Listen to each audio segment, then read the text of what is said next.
Go.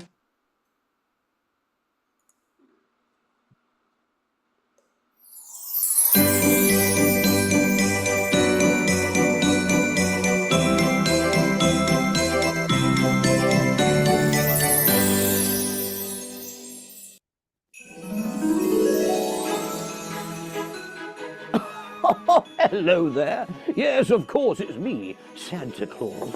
Now, you may not believe this, but one of the questions I get asked the most is, well, not how do I do it all in one night? No, but where do I get all my things from?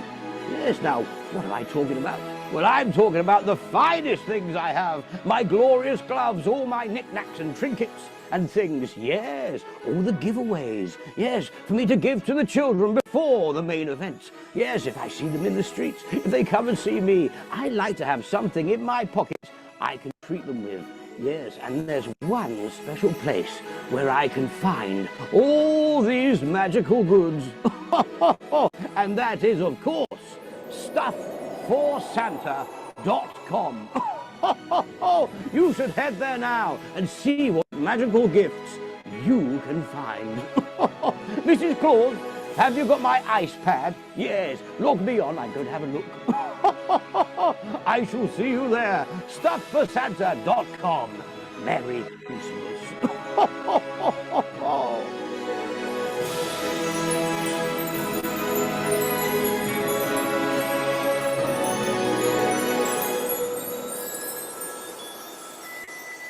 Awesome. And we thank Stuff for Santa, Spangle at stuffforsanta.com for his partnership with our show. I just got off the phone with the clown a little earlier.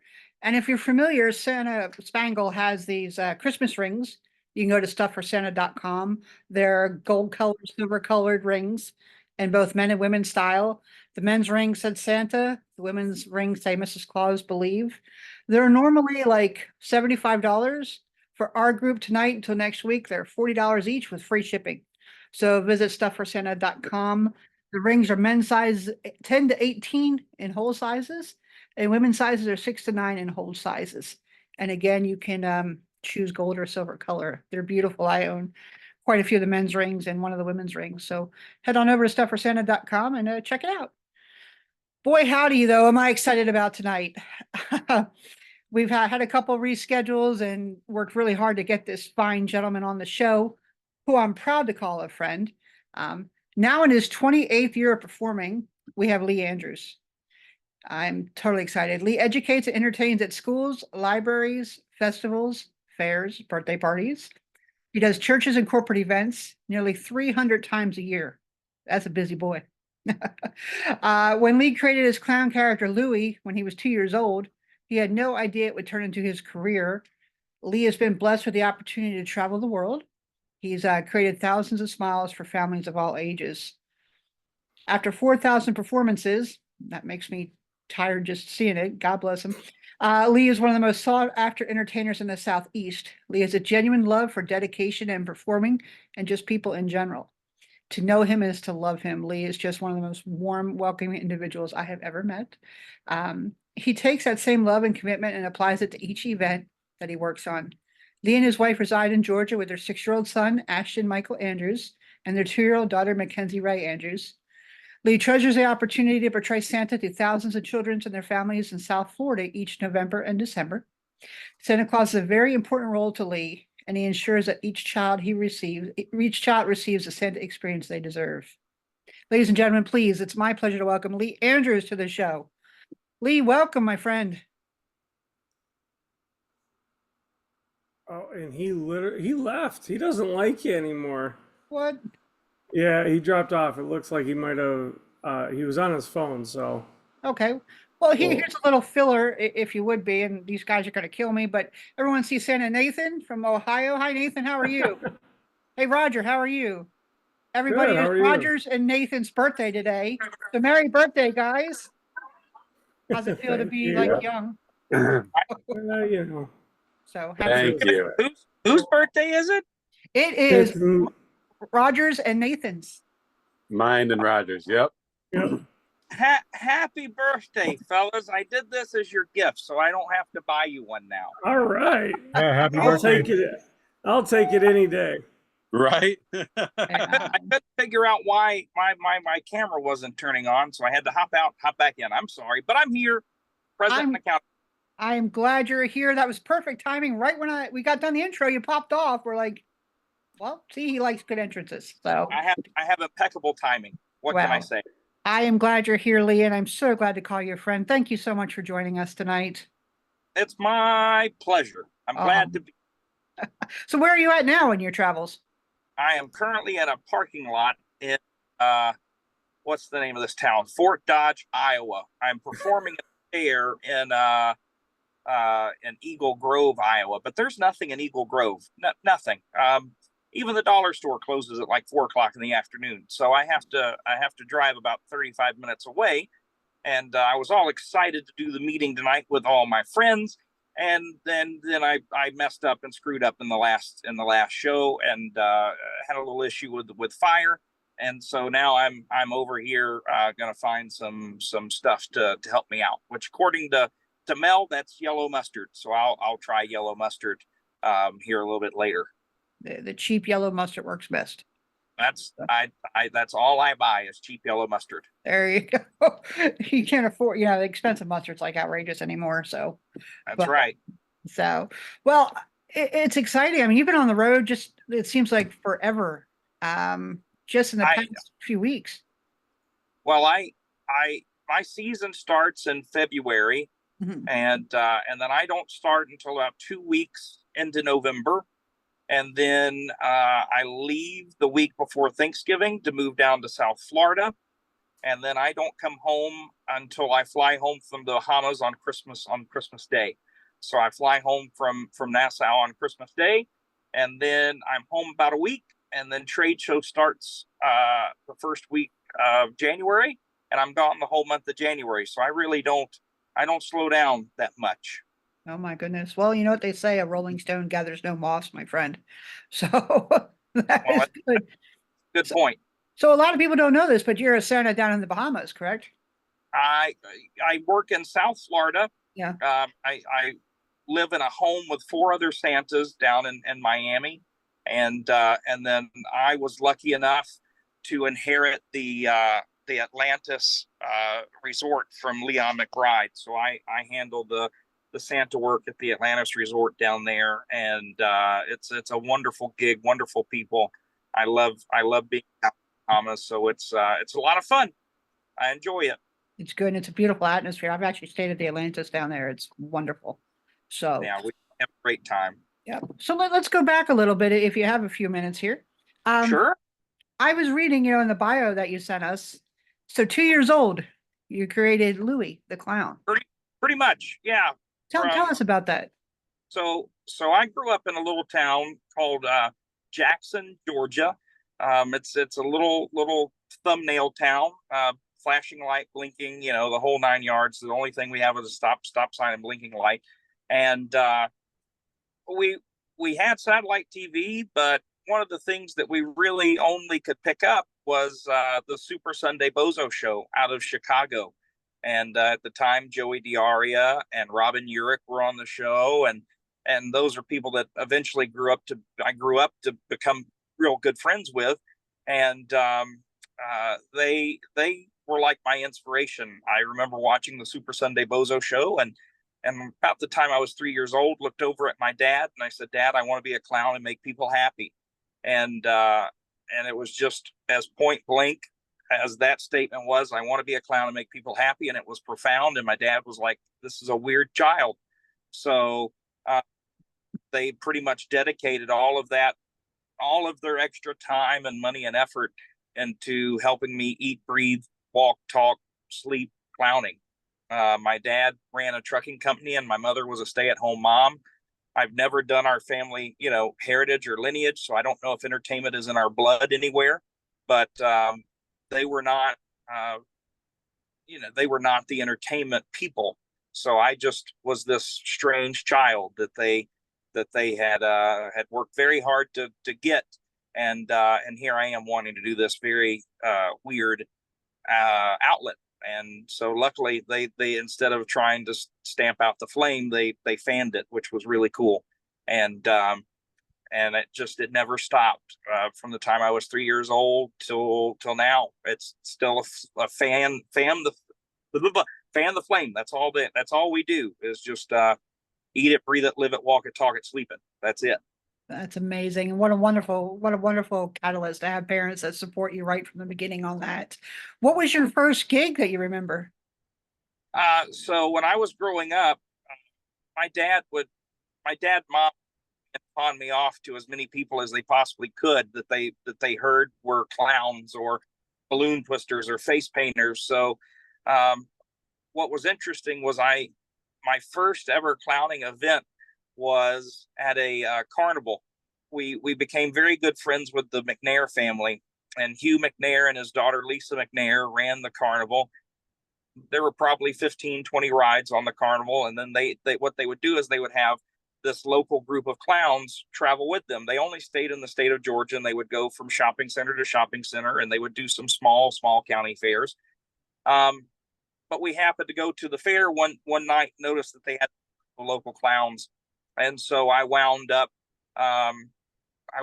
becoming attached to the hip with those guys, and Lisa and Hugh just kind of blossomed my love of the carnival atmosphere. And I remember when I was growing up, I would go and run the games, and I would run some of the rides for them, and help set them up and tear them down. And so they kind of instilled that carny lifestyle early on. And then it just kind of snowballed from there. It wasn't until I was about, I don't know, 8 years old that I figured out I could make money doing it. And that was where the epiphany, the light went off. Everything just kind of, that's it. This is the end all be all. This is what I'm going to do with the rest of my life. We went to, I don't know about where all you guys are from, but where I'm from, we do these things called piggy bank days. And piggy bank days are where kids can come in and open up a savings account, and basically it's a way the banks rook your money really early. And so when I was about 8 years old, we decided we would go open me up a savings account. It was before we knew about piggy bank day, but at the time, Dr. Bazemore was the president of the bank, and we go in and there were no tellers, it was just Dr. Bazemore. And so we went in and we sat with him, and Dr. Bazemore was working on opening up a savings account for you. But in the middle of all this, he looked over at my dad and he said, Roy, doesn't your son do that clown stuff? And Dad was like, yeah, he does that clown stuff. And he goes, does he twist balloons? And Dad was like, yeah, he can make balloon animals. Okay. Do you think you would want to come this Saturday for piggy bank day, where we have kids come open up savings accounts to twist balloons? And my dad said, I don't know. Let's ask him. So he looked down at me and he goes, do you want to come back to the bank Saturday and twist balloons? And I look back at him and I go, sure. He looks back at Dr. Bazemore and says, sure, he will.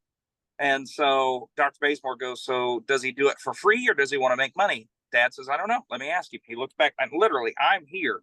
I'm less than 5 feet away from this bank president, but he goes through my dad. And Dad goes, well, would you like to make money? And I said, yeah, that'd be nice. I'd like to make money. I have a question. And Dad goes, what's that? I said, how much does it cost to open up a savings account? That's a good question. Dad looks back at Dr. Bazemore and says, how much does it cost? It was $50, $75, whatever it was. It was a good chunk of money. And I said, well, that's what I would like to make, as I would like for the bank to pay to open up my savings account, so you don't have to put any money in the bank today, Dad. And Dad just kind of looked at me, and then he looked back at Dr. Bazemore, and he said, well, Lee would like you to pay him such and such. And so Dr. Bazemore then immediately bypassed Dad, and he looks at me and he goes, well, would you do it for $25?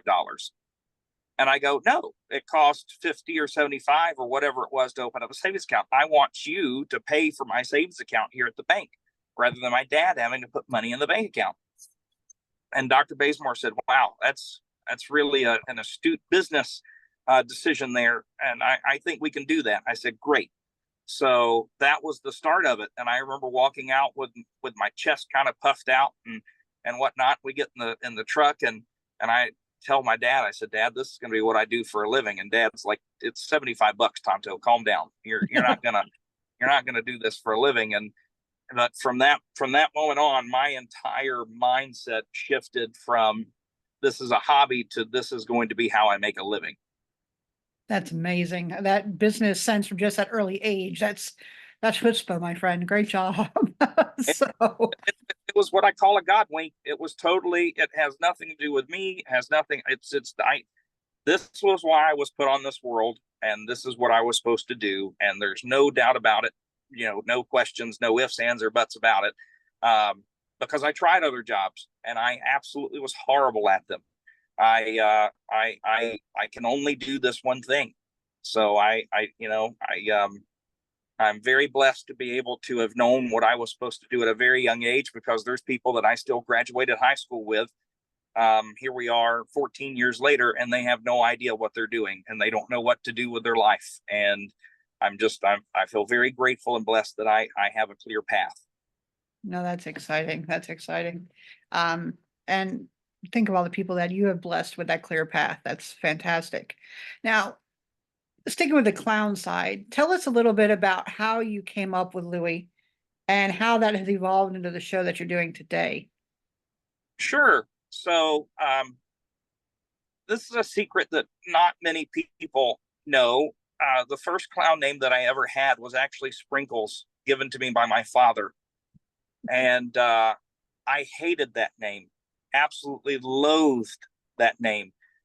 And at the time when this name was given to me, we didn't know anything much about how to do clown makeup or how to do anything remotely to where I still looked like a boy. So I had like a Raggedy Ann wig, and I had, they would put fake eyelashes on me, and it was bad. And with the Sprinkles name tag, every time we would go somewhere, these little old ladies or these little men would go, "You make such a beautiful daughter," or they would pinch me and go, "You're such a cute little girl." And I had enough. About a year and a half of this, I had enough, and I said, we got to come up with a new name at like 5. And my dad was like, "Well, no, I like Sprinkles." I go, I don't like being a girl. I said, that's not my thing. And he said, "Well, what do you want your name to be?" I said, "I have no idea, but it's not going to be Sprinkles anymore." He said, "Okay." So about a week later, I'm watching The Jungle Book, and King Louie is in that movie, the orangutan, the chief King Louie.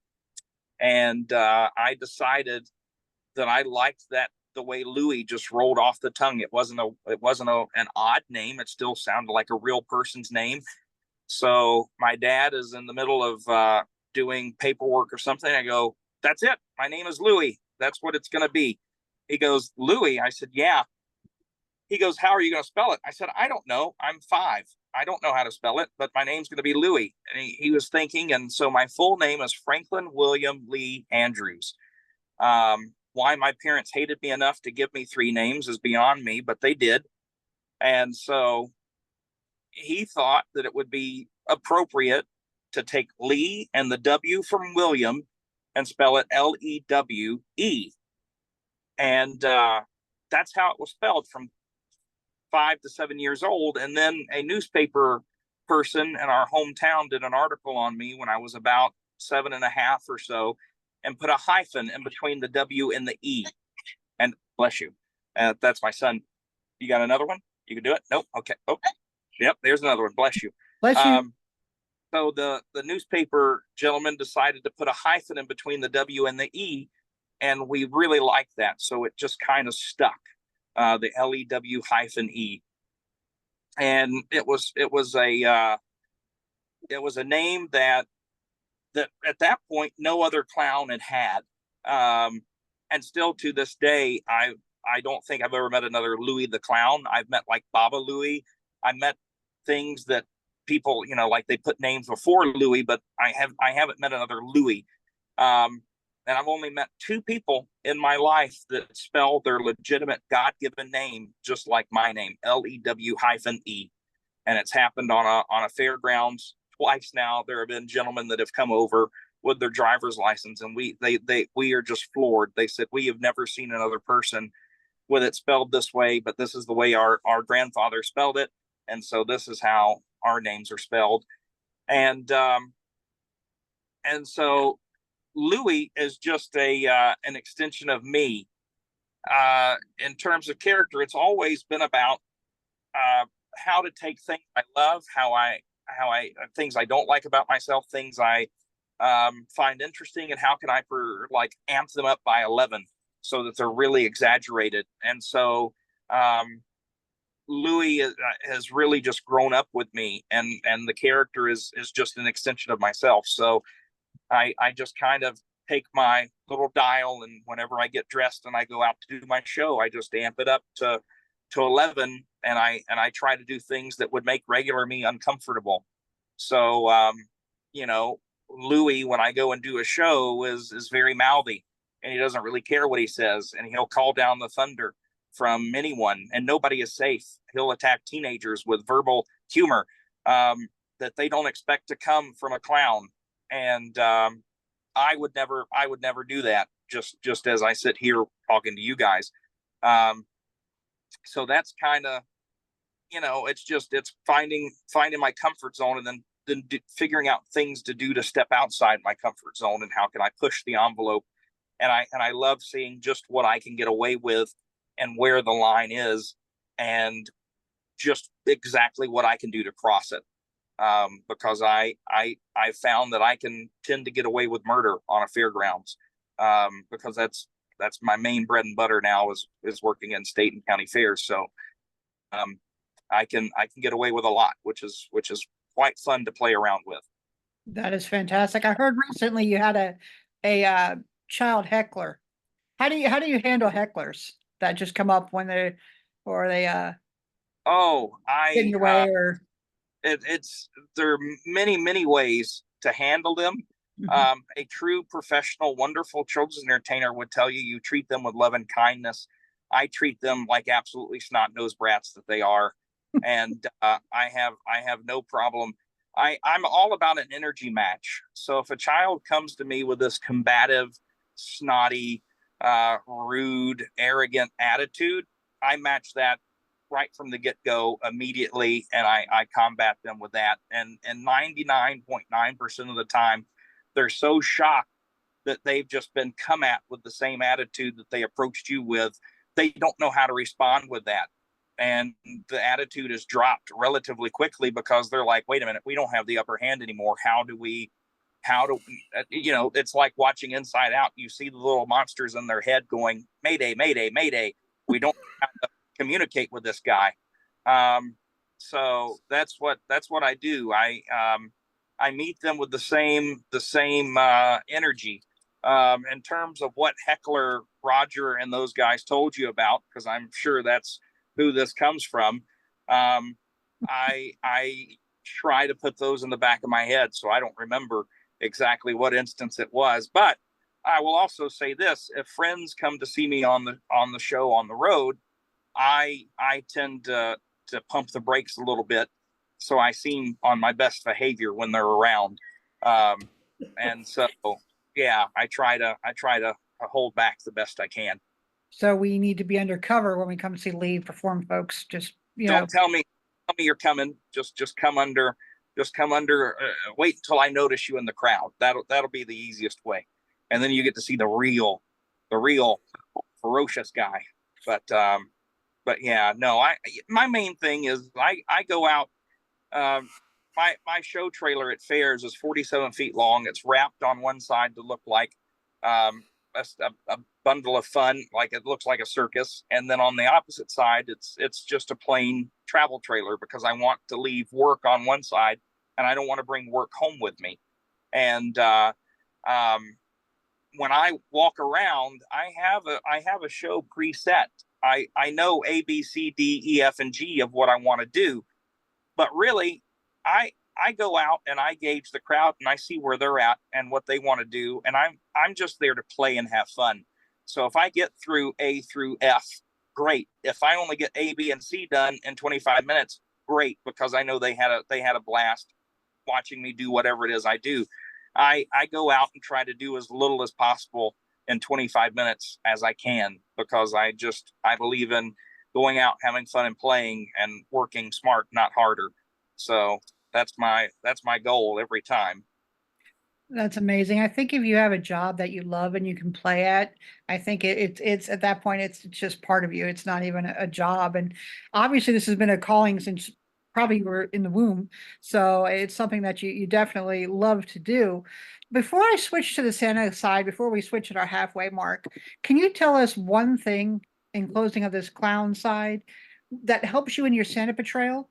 Or what clown thing can Santas learn from that side? Oh, so um, what I have noticed with Santas over the years that I've done this is there tends to be two schools of thought for Santa.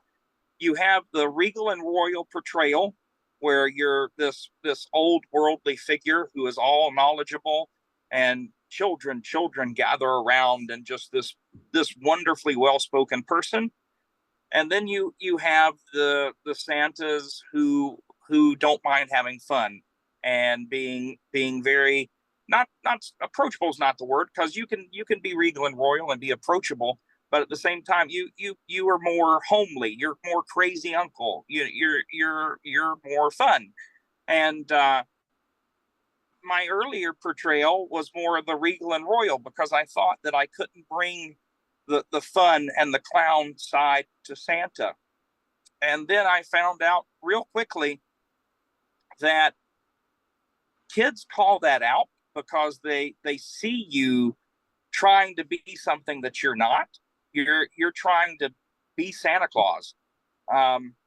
It's much easier to be Lee Andrews as Santa than it is trying to be this person that I've never met. I've never met the real Nicholas of Myra. I've never met Santa Claus, so I can't really portray that person.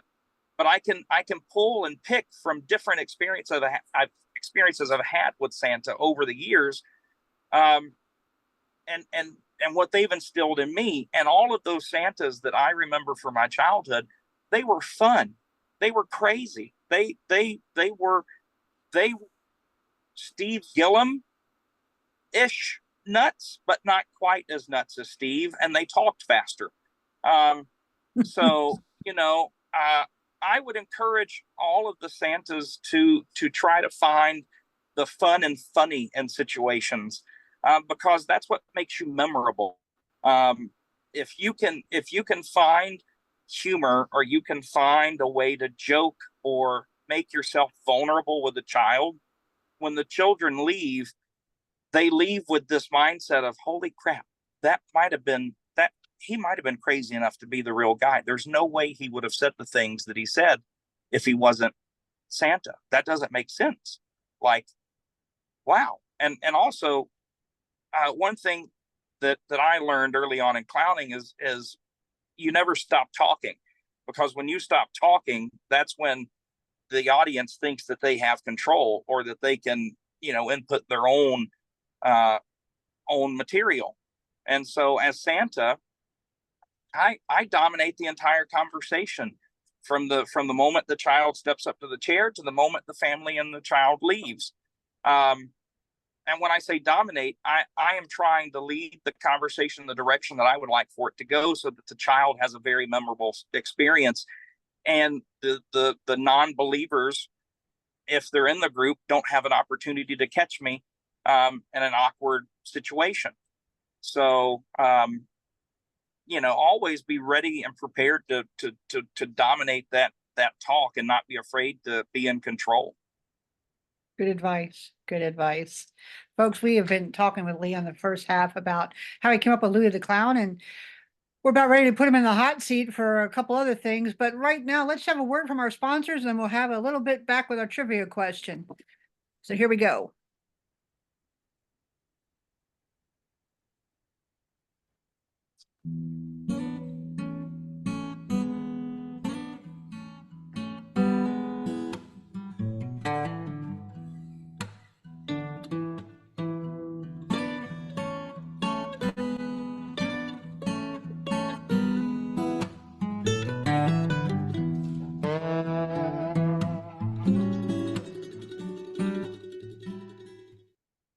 All right. Thank you to Larry Talbert Larry Talbert provides amazing performers insurance. If you are needing to be insured or looking to definitely change your insurance, reach out to Larry Talbert. He is a Santa Claus and a magician, and he will take good care of you. So again, Larry, thank you so much for your sponsorship. We really appreciate you.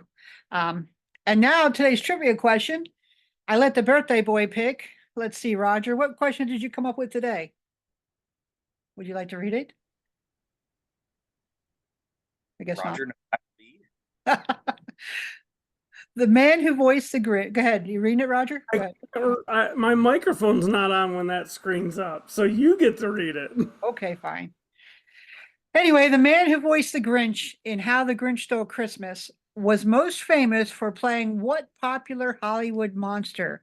Drop it in the chat. If you've won in the last visits, you cannot win for another 45 days. All of the answers will go into a hat, with the winner being picked to win a scholarship to North Pole Cornerstones, which is at the end of January this year in beautiful scenic San Antonio. Really fun event. I know Mike went last year. A couple other people on this group went last year, and they had a blast. I plan on being there this year as well. So again, we had some right answers coming in already, Roger. Great job, guys. We'll let you know who won that at the end. Fantastic. All right. So Lee. Yes. Santa Lee now. Okay. I have so many questions, and I'm sure we all have so many questions, and I'm trying to limit them. Hi, Ashton. Can you say hi to everybody? No, you're a man of few words, but he wants to be on the camera because he's a nosy child. That is okay. See, that you got someone following in your footsteps already. Look at that. So We'll see. So what made you put on the red suit, my friend? I have loved Santa from day one since I was 6 years old. And at 6, I begged my grandmother for a Santa suit. We used to get the J.C. Penney catalog, and in the J.C. Penney catalog, they had those really nice Santa suits. And one year, they had a child size one that looked really good. And we didn't have a lot of money. We weren't a poor family, but we also didn't have extra money to throw around like that. But lo and behold, come Christmas, I got one of those Santa suits. And if you ever see the movie Tim Allen's The Santa Claus, and his son is sitting on his bed with the kitchen table chairs tied up like they're reins, and he's cracking the whip, and that's absolutely me. That was me as a child. 365 days a year, I would tie those chairs up. I would anytime they would get like a new refrigerator or something, I would jump down the box like it was chimneys and deliver toys, and it was just, that was a part of my childhood. And so when I got the first suit, it just, again, it ignited that flame, and they fanned that flame. And so at 7, this little boy was doing pictures with Santa at our Christmas gathering at our house, and everybody played along, even though it was like, this is the tiniest Santa ever. And as time went on, naturally, the word got out, because they knew I did the clown work. They were like, "Hey, do you also do Santa?" And yes, I do. I would absolutely love to be your Santa. And I was on the early cusps of a designer beards, and I remember learning about lacy sets, and I think it was Zotters. I had a Zotters beard and wig, and then I was one of the first Santas that Heather Fleming tied a Santa beard for. So I was like, as time progressed, my portrayal just got better and better and better and better. And when my wife Rebecca is my high school sweetheart, without her there would be no me. She realized how much I spent on clown costumes and Santa suits, and so Rebecca was like, "I learned how to sew when I was 8. I swore I would never do it again. But if it means you don't spend $300 on a pair of clown pants, I will learn how to sew, so you don't spend this money, or I will relearn how to sew." And so my first custom Santa suit came from her. and she sewed it overnight. And it was that was the start of her making everything that I wear and everything that Leon McBride would wear. She made all of Leon's clothes. She makes all of Rick Hyman's clothes. Almost all of us that go down to Miami and live together, she makes sure we look pretty and different and unique. But Santa started at 6 years old, thanks to my grandmother buying me a suit. That is heartwarming. That is beautiful. What is one of your favorite Christmas visits, if you may?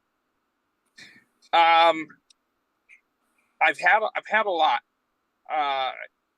One of my favorite visits is where I almost died at Zach Brown's house as his Santa Claus. Sorry. I will tell the story since I brought it up. Zach Brown, I was in his music video as a circus clown, and we created a friendship through that. And he found out that I was also Santa, and he said, "Hey, it would be really cool if you could be Santa for my little girls here at home." And I said, "Yeah, we could absolutely do that." So one night that I had a time available, we scheduled it, and I wound up going to his home to be Santa Claus for his little girls. And lives in a rural part of Georgia, and he lives at the end of a road. And at the end of the road, it deads into like a cow pasture, and his house is situated by a line of trees. And so I pull up to the end of the road, and his security detail is waiting for me at the gate. They let me in, and they're gawking about how wonderful Santa looks, and you look just like him. And as I start to head down towards the house, at the tree line, there are all these lights in a big line there at the tree line. And as I get closer, I start to realize that it's the gators, not like alligators, but these rednecks are on gators. I call Zach my redneck buddy. They're all on these gators and on ATVs. And then if I look to the right-hand side, there is a Santa sleigh with 8 honest to goodness, real live reindeer tied together, harnessed up. And I immediately go, "Oh my gosh, I know the guy that he's got doing this, and those aren't trained reindeer. This is not going to go well." So I pull on down to the tree line. I get out. Zach is just goo-goo over how I look.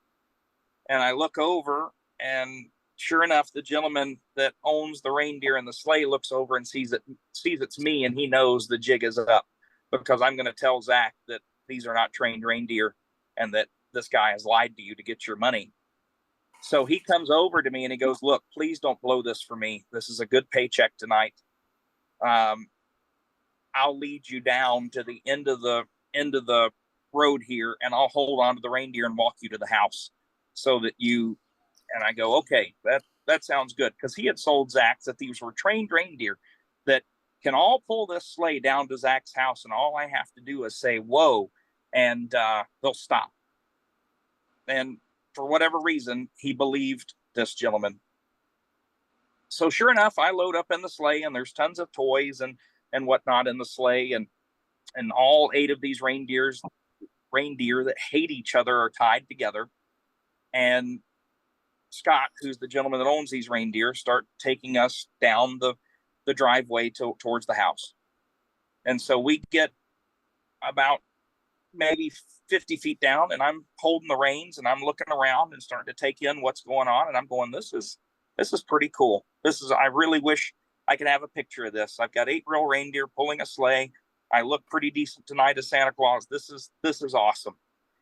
Well, as I'm in my head thinking these thoughts, I haven't realized that Scott has let the reindeer go, and now I am alone. I am one with the reindeer and sleigh, as I look over, and Scott is waving at me, and I have now passed him. And in my mind, I go, "Oh my gosh, this gentleman has now let me go. I hope this all goes well." And as that thought hits my head, sure enough, something spooks the front 2 reindeer, and they take off like bats out of you-know-where. And we go into Zach Brown's backyard, just going 90-0. When we were shooting the music video for Zach Brown, circus people, we would sit out back because Zach stands on the back porch of his house and hits golf balls into his backyard, and there are thousands of golf balls back there. He doesn't pick them up. So we would make bets of like $1, $5 bets on who was going to fall and break their neck the next time just walking through his backyard. Well, these poor deer were flying, zooming in the backyard, tripping over these golf balls. And you hear them just going, ha, ha, and we're just still, and I'm in my mind, I'm screaming, I'm going to die in a Santa suit in the back of Zach Brown's house. This is not how I wanted to go out in life. And finally, they stop, and we're in the backyard. Toys are flung everywhere. I am holding on for dear life. I see all these redneck people just come shooting on their gators and ATVs down here to try to help me. And on the back side of his house, he has these glass windows. And I look up and I see the little girls peeled to the window with their noses just stuck, looking at everything that has happened down below. And now my immediate focus is, you're alive, to now, or how are you going to lie to these little girls that you didn't know how to fly a sleigh with reindeer? And so I start picking up as many of those toys as I can, and I get all the toys, and Zach comes over and I go, don't talk to me. Don't talk to me. I've got to come up with this. Now I've got to make this real for your little girls. And he goes, are you? I said, don't talk to me. Don't talk to me. I'll be fine. Don't worry. And so I'm in my mind formulating this lie that I've got to tell these little girls as I'm walking up to the house. I've got all their toys. And I get up to the house and I knock on the door, and I hear the pitter patter of the little girls, and they're coming through the house, and they throw open the door. And just as I go to explain myself, they go, Santa, you flew. You flew here. We saw you flying the sleigh with the reindeer in the backyard. That was amazing. And immediately I just go, you're absolutely right. I did. I flew here. I sure did. I'm so happy I made it. Did you see how Dasher and Dancer missed that stump in your backyard? It was amazing.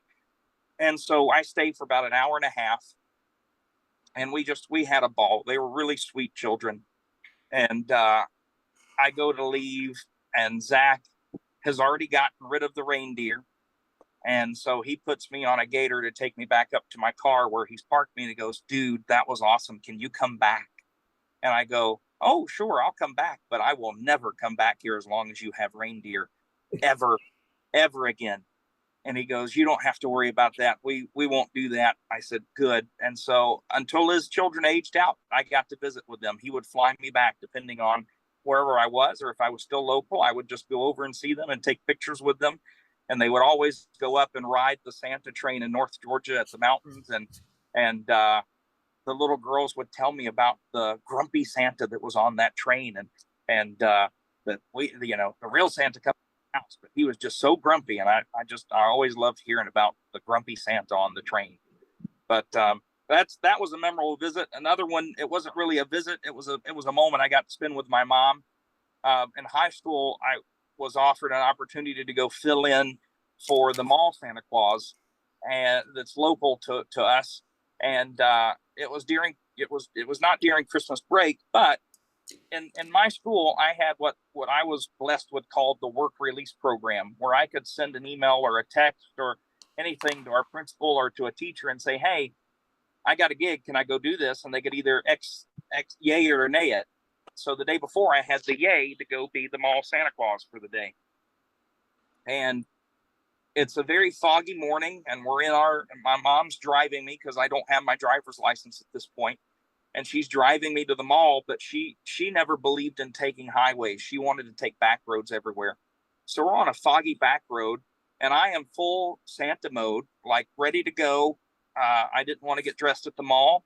So we're riding along, and sure enough, out of the fog comes a deer. And my mother just blam, hits full force this deer, and this poor deer is laid out in the middle of the road, just dead.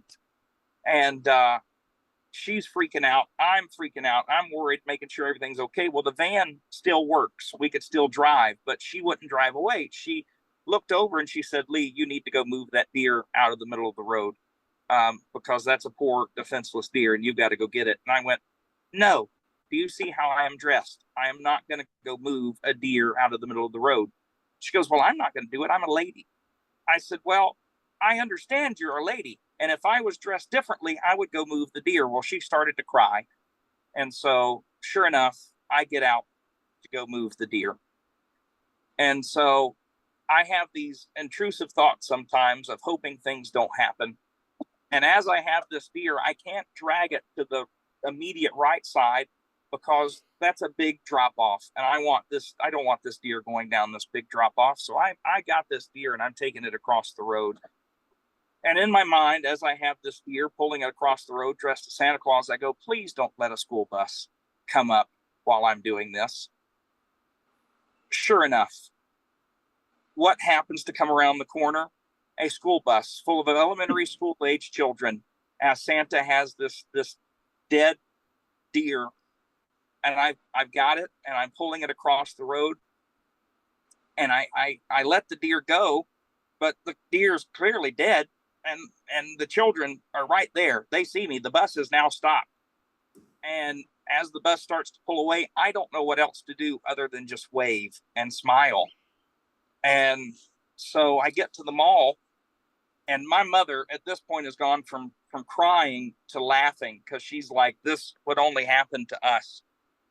And we get to the mall, and I'm sitting there visiting with families, and I see this school group come in on a field trip to have their pictures taken with Santa. And sure enough, this little school group was from the same group of children that was on that bus that same morning that saw the deer and me dragging it across the roadway.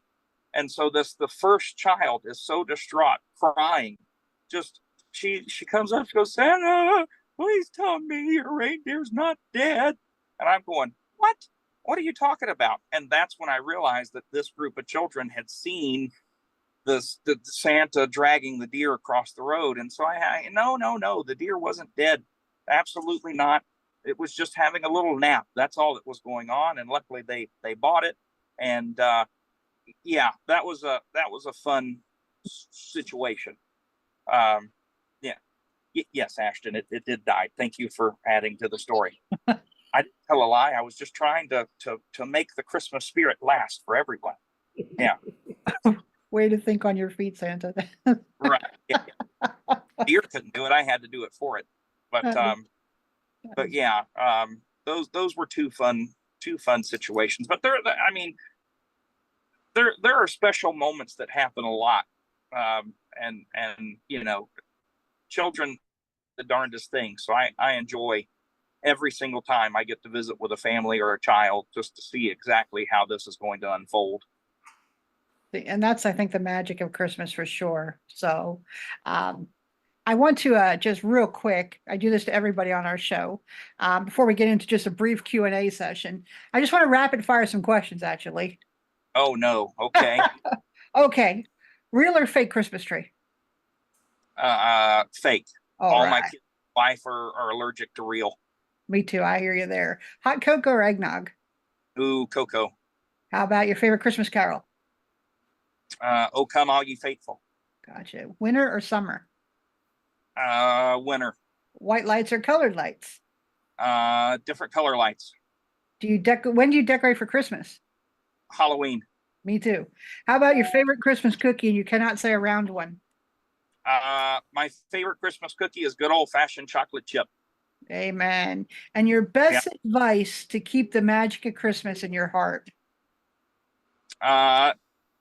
Is truly wake up each day and try to love every person that you come across. People nowadays make it incredibly hard to get along or to converse or to even have difference of opinions. But I try to get up every morning with the idea that I'm going to love everyone I come across and really try to be as patient and understanding as I can. There's a sign that my grandma used to have in her kitchen that now hangs up in my office at home, and it says, God loves you and I'm trying. So I try to get up with that motive every day.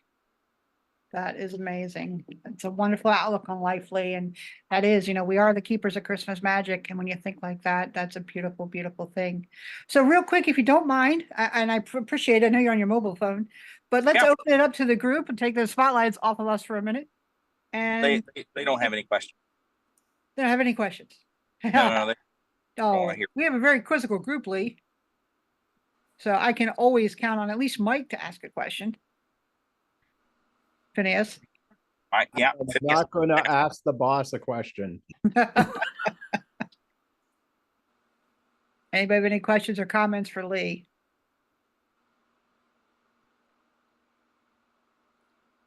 Oh, that is just, Yeah, that's rare from this group. yeah. Such a horrible job. Nobody wants to ask questions. I think everyone's spellbound, Lee. Absolutely. All So- right. Ask Roger that question you just asked me. How does he get to the North Pole? Roger, how do you get to the North Pole? How do I get to the North Pole? Yeah. With a reindeer? Ha! See? You. Oh, how do I get to the North Pole? Oh. I In a take- 47-foot fifth wheel. Yeah, with a 47 fifth wheel travel trailer. That's right.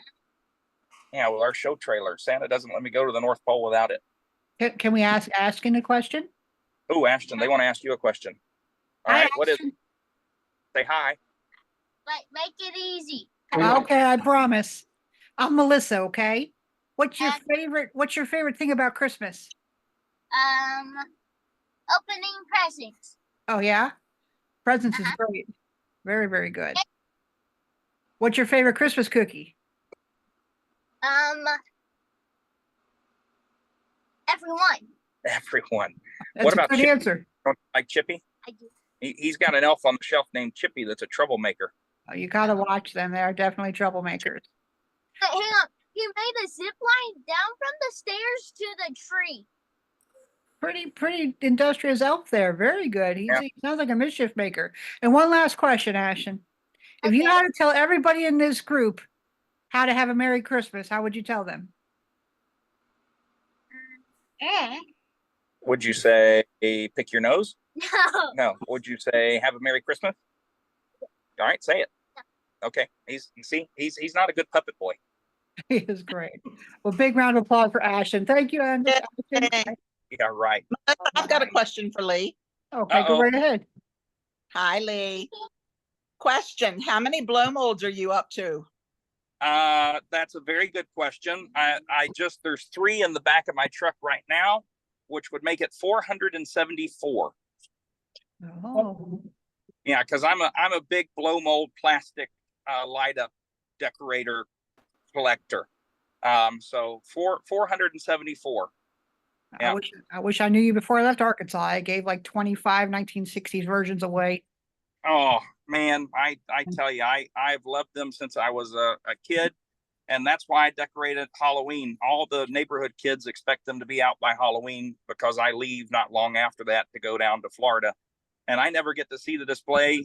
Rebecca and the kids light it up without me, and I get pictures and video, but I never get to see it all lit up. Oh, Lee, man. what's your unicorn blow mold? Say that again. What's the one that you haven't got yet? Because I Oh, look for you all the time here in Virginia. It would be the 6.5 foot tall Polaron Santa. He's sitting on a chimney holding a lantern, and he rotates back and forth. I don't even care if he rotates or not, but that's my unicorn, and it really pained me. Someone took a screenshot the other day off Marketplace, and 25 minutes from my house, somebody had one sitting out for free by the garbage, and they just needed somebody to come pick it up. It looked bad, but I mean, I've repainted hundreds of them before, so. But yeah, that's my unicorn is the tall Polaron guy sitting on a chimney, rotating back and forth. I also would like to have the Polaron animated snowman at some point too, but the Santa on the chimney is a big one. Okay, we got a job to do then. Amen. There you go. There you go, group. Keep your eyes peeled for sure. Hey, Lee, Santa Chris has a question for you. Okay. Go right ahead, Chris. I I just wondered, what is your most challenging type of event that you do? You know, whether it be home visits or corporate visits or So my most challenging visit that I have right now is I work Friday, Saturdays, and Sundays at the Aventura Mall. It's the third largest mall in America in Miami, and it's actually in Fort Lauderdale or Aventura area. And what makes it challenging is only about 10% of my clientele there speak English. 90% of them speak any other language other than English. I deal with Russian, I deal with Portuguese, I deal with Spanish, I deal with Italian, French, you name it. And that makes it difficult to have meaningful conversations, but I have figured out just enough to keep me from getting in trouble that I could have some sort of conversation with every family that comes around the corner. And you know, there have been plenty of times I've sat in classes at convention going, well, there's somebody in the family that, you know, the teacher's going, somebody in the family speaks English. I can attest to you sitting on the throne at that mall. No, they don't. They are coming to have a picture with Santa Claus, and they couldn't even tell me, they can't say Santa Claus. They can say their Santa's native name from where they're coming from, but they can't say Santa Claus, but it's just a novelty to them to have a picture with me. That's my most difficult gig. Whenever I go to a home visit or a corporate gig, I get really excited because I'm like, I can throw on the easy ride system, but when I'm at the mall Friday, Saturdays, and Sundays, I am on my toes for 8 hours a day. That is Very good. very good. Thank you. Lee Erica had a question for you as well. Oh, my favorite person. Oh, my favorite person. Okay, what's your question, Erica? What is the biggest thing that you think that the Santa community could learn from the clown community? Oh boy. The biggest thing that the Santa community could learn from is play, the power of play. And play not in the essence of like playing games, but just being open and vulnerable with the child, and in terms of letting them kind of understand that you can be silly and you could be funny, and you're not this hard-edged person. But I think if you could find any sort of study on play, talking to Danny would be a big benefit for some of the Santas. Mike, if you could put Danny's credentials in this or Erica or anybody could put Danny's information, goes by Danny the Idiot. Danny Schlesinger. See, I never say his last name, so it's hard for me to say it. But Danny is an amazing instructor on the power of play. Magic and all that kind of stuff is fun, but at the end of the day, just being able to play is a big, powerful tool to have in your Santa belt. That is great advice. Great advice. Thank you, Lee. We have time for one more question. Roger? All right. So if you had to pick one prop to take with you to a Santa on a day of Santa visits, what prop would you take? And you can't say your coat because I know your coat's a prop. My one that I would have to take is the Santa's List by Christopher T. Magician. It's a coloring book magic effect. And most of you would probably be familiar with it. There's a 'Twas the Night Before Christmas version of the coloring book, where you turn the pages and then there's pictures and then there's words and then mine is Santa's List, and it has hundreds of names on it. And the first flip is names, and then the second flip you have check marks on every page, and the third flip is X's on every page. So that way you can tell who's been naughty and nice. And I get a lot of mileage out of that book. We have a blast with it. Awesome. That fantastic. Well, Lee, I can't thank you enough for taking the time out of your busy evening, and while you're trying to get yourself taken care of, stopping and talking with us. Okay, I'm going to run to Walmart, get me the cheapest mustard I can find, and the rest of the supplies I need to bandage a burned finger. Absolutely, mustard will keep it from scarring and burning, and it'll help the swelling. But you are Christmas magic, my friend. You are the keeper of Christmas magic, and thank you from the bottom of my heart and everybody's hearts here for joining us tonight. we're so proud of you. You keep sharing the magic, and you always have a home here with us. It's my honor. I love you guys. And as my buddy Leon would say, not a thing you can do about it. So I love you, and I hope to see you again soon. Oh, we love you too, Lee. Thank you so much. Oh, Everyone and stay make sure you tuned. guys hang around for the Mrs. Claus talk that's after this. Yes. Amen. Hang out, folks, for Mrs. Claus. Shawn White is going to interview Kilt the Claus. So let's just show our lineup here, and we'll roll right over into Shawn. Thank you all.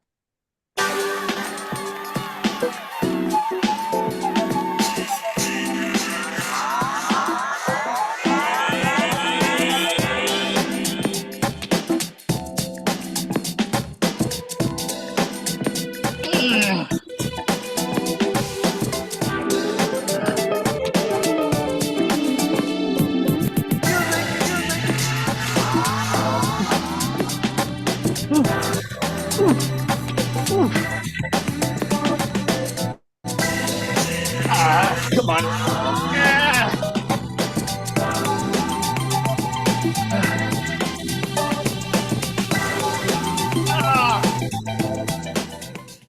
So thank you. We're gonna have some good times with good friends, making good memories. A little bit of sunshine and good vibes, yeah, that's all we need. And we ain't gonna worry, ain't in a hurry. Everything is going our way. We're gonna have some good times with good friends, making good memories.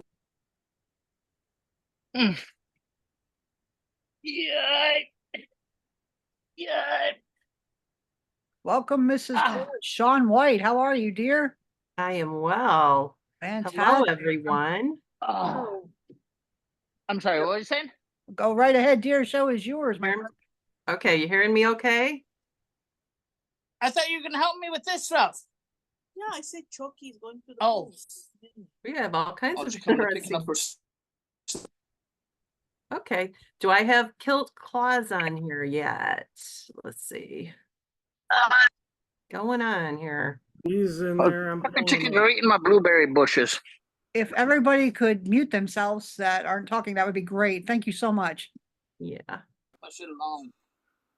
And I need to get my gallery up here. I like to see everybody's face. Somehow. Do not view. Okay, here we go. Kilt the Claus, you're muted, so you're gonna want to unmute. There we go. I think he was, is he on here? Yeah, he's up there with you. Oh, hello. I see you. Thank you for everybody joining us tonight. I am Shawn White. I see some smiling faces. I'm so excited. I am Mrs. Claus Vintage, and I've met a few of you, which is awesome. I do solo Mrs. Claus and work with different Santa Clauses in Michigan and Ohio. Do a lot of, as you probably have seen, social media things, and go to a lot of schools and have met a lot of people. And that's why when Mel asked me to do this show, I was more than excited to bring on these wonderful people I have met in my travels that often we don't hear from. And I really think that it's time for them to be on here, and we can all share our knowledge, you know, together. So welcome. And we've got a nice number tonight. I'm very happy. If you can take your video and put it on so we can see your face, that's always nice too, because I like to see the audience. Perfect. Hi, Paul. Thank you. So nice to see faces when you're doing these shows. It's much easier. So now I would like to introduce Kilt Claus. A real short summary. I've met him at the Red Suit Conclave in Michigan and a few times, and at our wrap-up dinner. And like we talked this weekend, it seems like I always wanted to talk to him, but it never could happen really. We just have little conversations here and there. But I was always thought, man, he's a cool guy. I need to talk to him. So when I saw him at the reindeer farm this year, grabbed a hold of him when he was out at that food cart and said, please come on my show. And he was pretty happy, I think, about this. So welcome.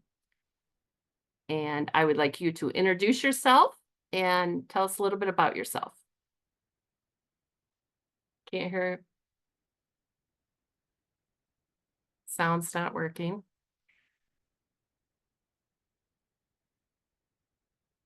Shows it's working.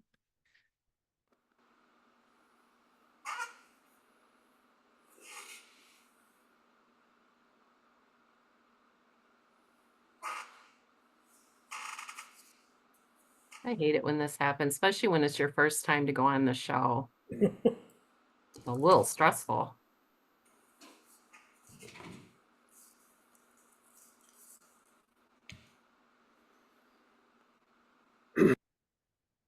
What to do?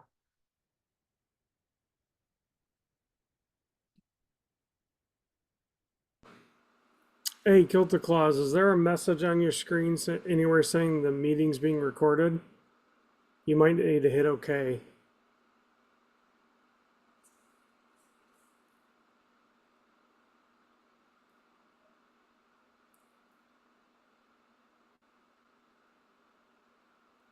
Well, let's talk while they're fixing that. I see that's the Spirited Fairies here, my favorite person from Dallas area. How Hi, are you Shawn. doing?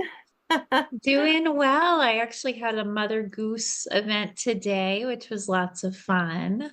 How Yeah, I've been a wonderful. little under the weather, so my goose was, I put a reel up because my goose was very sassy about my puffy eyes, but lots of fun. That's awesome. So what were you doing, the Mother Goose? Just a reading type? So it was at a school, and I do a little bit of magic, a little bit of everything. We kind of mix up the nursery rhymes and the fairy tales, and then the kids jump in there and they get things back, and it's great success at the end. Okay. Fabulous. So what are we going to do here, Jimmy?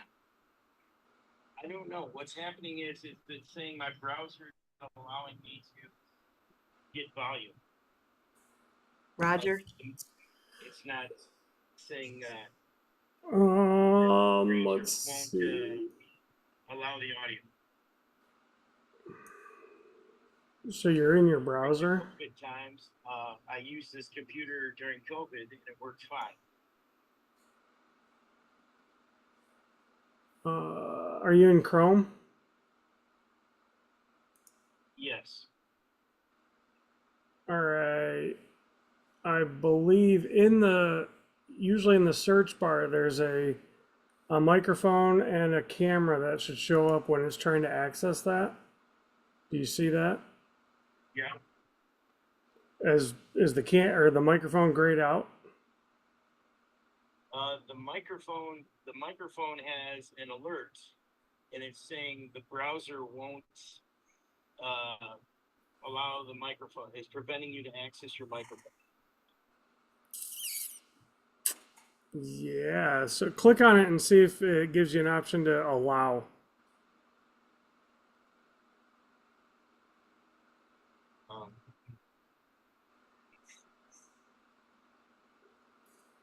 I can go to audio options, audio settings.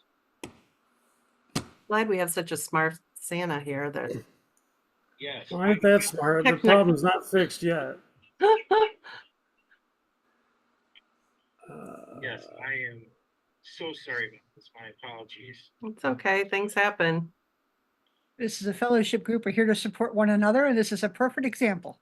Yep. It's just like a performance. You never know what's going to happen. Ever, ever, ever. And don't feel bad, Jim. It's normally me having the technical difficulties.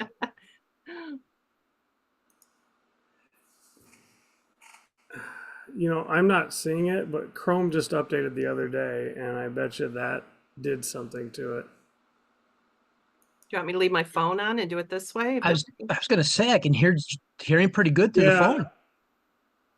Got this massive microphone, so it should be fine. Yeah. Say hello, Jimmy. Hello, everyone. Does that work? Hello. Yeah, that might just work. Yeah. Shawn, is your volume on your phone turned up all the way? Now it is. All right. Can you guys hear me now? Gotcha. There we go. Okay, I'm just using my phone here. I do apologize. That's okay. So let's restart. Wipe it all out. We're all good. Everything's fine. We're gonna restart. It's a good day. Jimmy, would you tell us that was about yourself a little bit? Okay, so my name is Jimmy Dunsmore, and I go by Kilter Claus. And the reason I went with the Kilter Claus was it was just something different for me. Quick story on why I prefer kilts over anything else is because when my dad was still alive, he always wanted to get kilts, and that was going to be our thing, but he was too cheap to buy a kilt. And so when he passed, my wife had bought me my first kilt set in our family tartan, and I've been a kilt wearer ever since. I always wondered about that. Yeah, and so a little bit about me is how I got started. Do you have a radio on or a TV or something? No, it's bouncing off. Oh, Is the microphone working now? is it? Just on the phone. It's on the phone. Yep. Okay, no, it's Okay. for some reason it's bouncing. We're getting a bounce. Okay. But when I was a young kid, Santa Claus on Christmas Eve would always come to our house. And for the longest time, until I was a teenager, I didn't realize it was my next door neighbor. Even though his wife would come not in costume. And so my day job is I'm a special educator. And when this gentleman was getting ready to retire, he invited me over to his house because he said he had a special gift for me. And it was the suit that he wore for all those years that his wife had made. And they gifted it to me. And he said the only thing I had to promise him was that I'd never wear boot cutters. Good advice. Yes, and the boots were a perfect match, and that began my Santa journey. It was basically with I worked, like I said, I worked for the school district, and what they had me do is the school district would give me 3 days off to go around and visit all the elementary schools and middle schools and all the special needs programs, and that was a pretty good gig until things started to change, and certain classrooms didn't want Santa Claus because of whatever the beliefs were of the teacher. And I kind of put a stop to that because I wasn't going to go see one kindergarten class, but kindergarten class across the home. Well, So, go ahead. yeah. I'm sorry. Go ahead. No. And then my mother was the head pharmacist at a local nursing home. And I would go to nursing home visits. So that's kind of how I got started. And then I did that for many years, and then COVID hit, and like so many people, kind of grew out of his suit. How does that happen that you are too big to play Santa Claus? So I've got to say that when we do classes up here for Conclave, I really think that you would be a very big asset to help with special needs, teaching others. You've been doing it for so many years that I hope to get you involved in that somehow. So beware. I was very excited. I try and be like a sponge because I can't attend everything due to some financial reasons and stuff with my wife's health and things. So, I haven't been able to go to the schools or go town, travel the country like some of you have been able to do. So anytime I get an opportunity where something is kind of available and the cost cost is not gonna be too high, but maybe the cost of your food and hotel. I Right. jump on it, and that's why I love the conclave. We were just talking today with some of the Santas. I almost didn't make it my first year at the conclave because we had a big rainstorm and I lost 4 trees. And I woke up the next morning and my deck in my neighbor's house and everything were buried under all these trees. And so I contacted the HOA and said, you know what, I'm going to Santa. I'm going to a Santa convention. I'll deal with it when I get home. People don't know how important this is to all of us that go to these type of things. You just learn, like I love your analogy of being a sponge, because it really is. You don't even know when you're learning something until you're out there performing, and then you do it. You're like, I learned that, you know, where did I learn that? Oh, I learned that at the last school I was at. Yeah, I value every conversation I have with people because that is how I'm learning. If you were to tell me that here's a Santa manual, you need to read this in order to be the best Santa that you could ever possibly be, I would not be a very good Santa. I like the interaction with people. I like to see, like, I watch when some of you guys post your videos. I watch those videos. So, you know, if somebody posts a video of their visits or an experience they may have, I watch those videos and I take in what I can and I figure out how I can make it my own, you know. And I've even reached out to a few Santas and some of the other groups and said, hey, I saw this. I saw your post on Facebook. I think this is really great. Is it okay if I borrow that? Can I use that? And they've all been very supportive. This has been one of the more supportive communities I've ever been a part of. I agree 100%.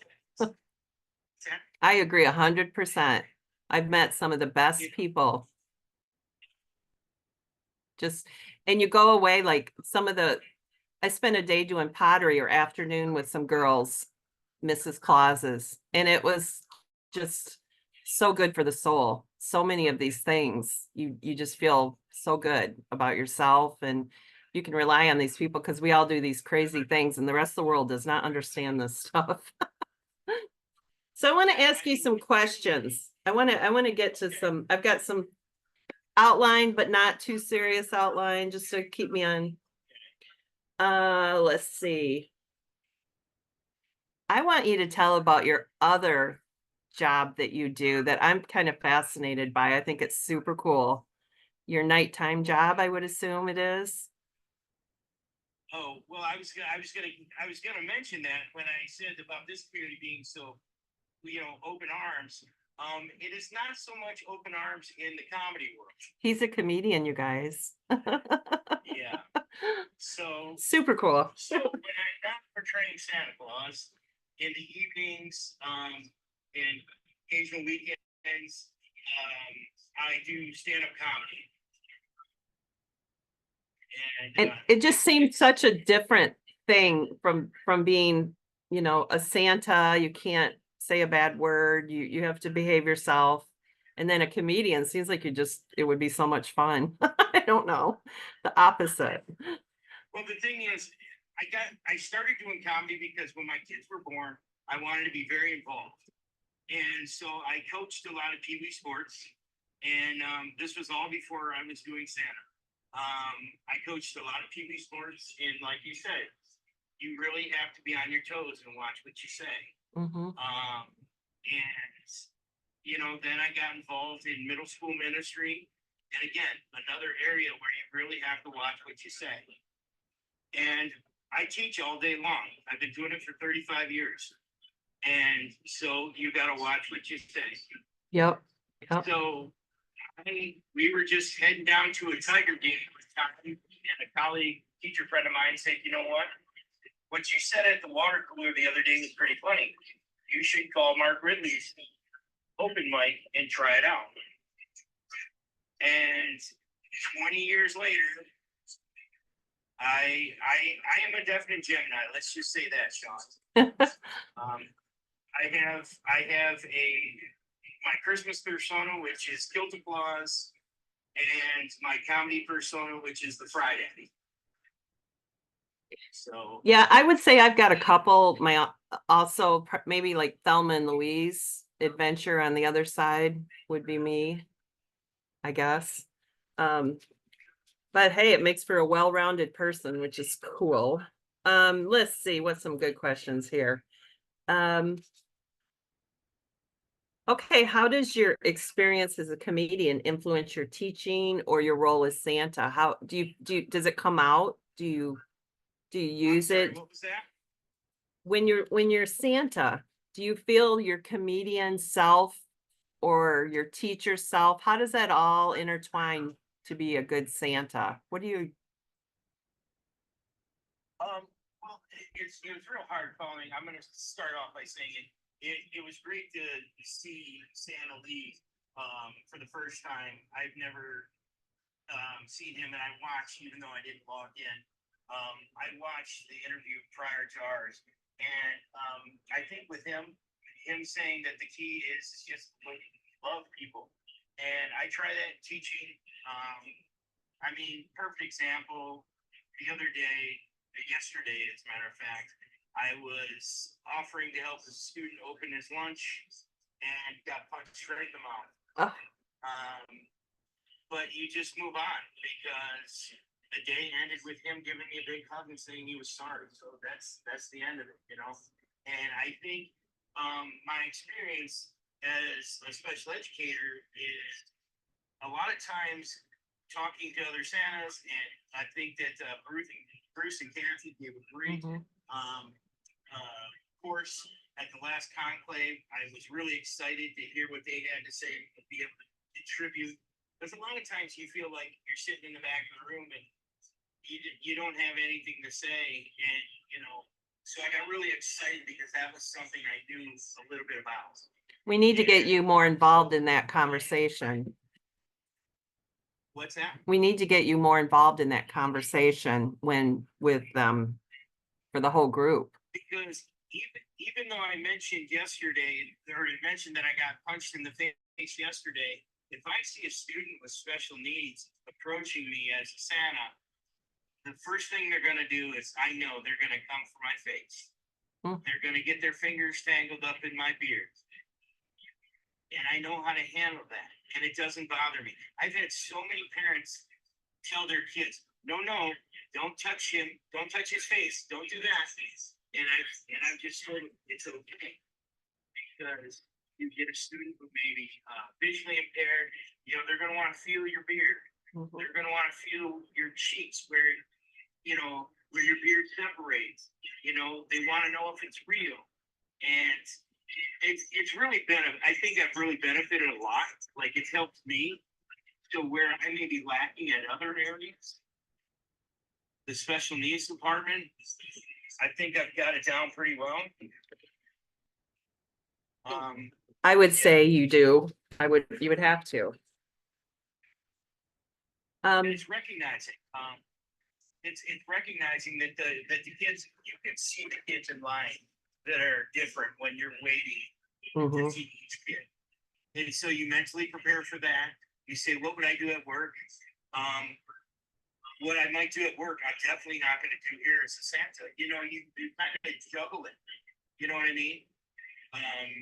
Because there are times at work, if a student gets violent, we have to manage them. And you know, when you're being a Santa Claus, if that happens, you just have to sit and take it, and that's okay.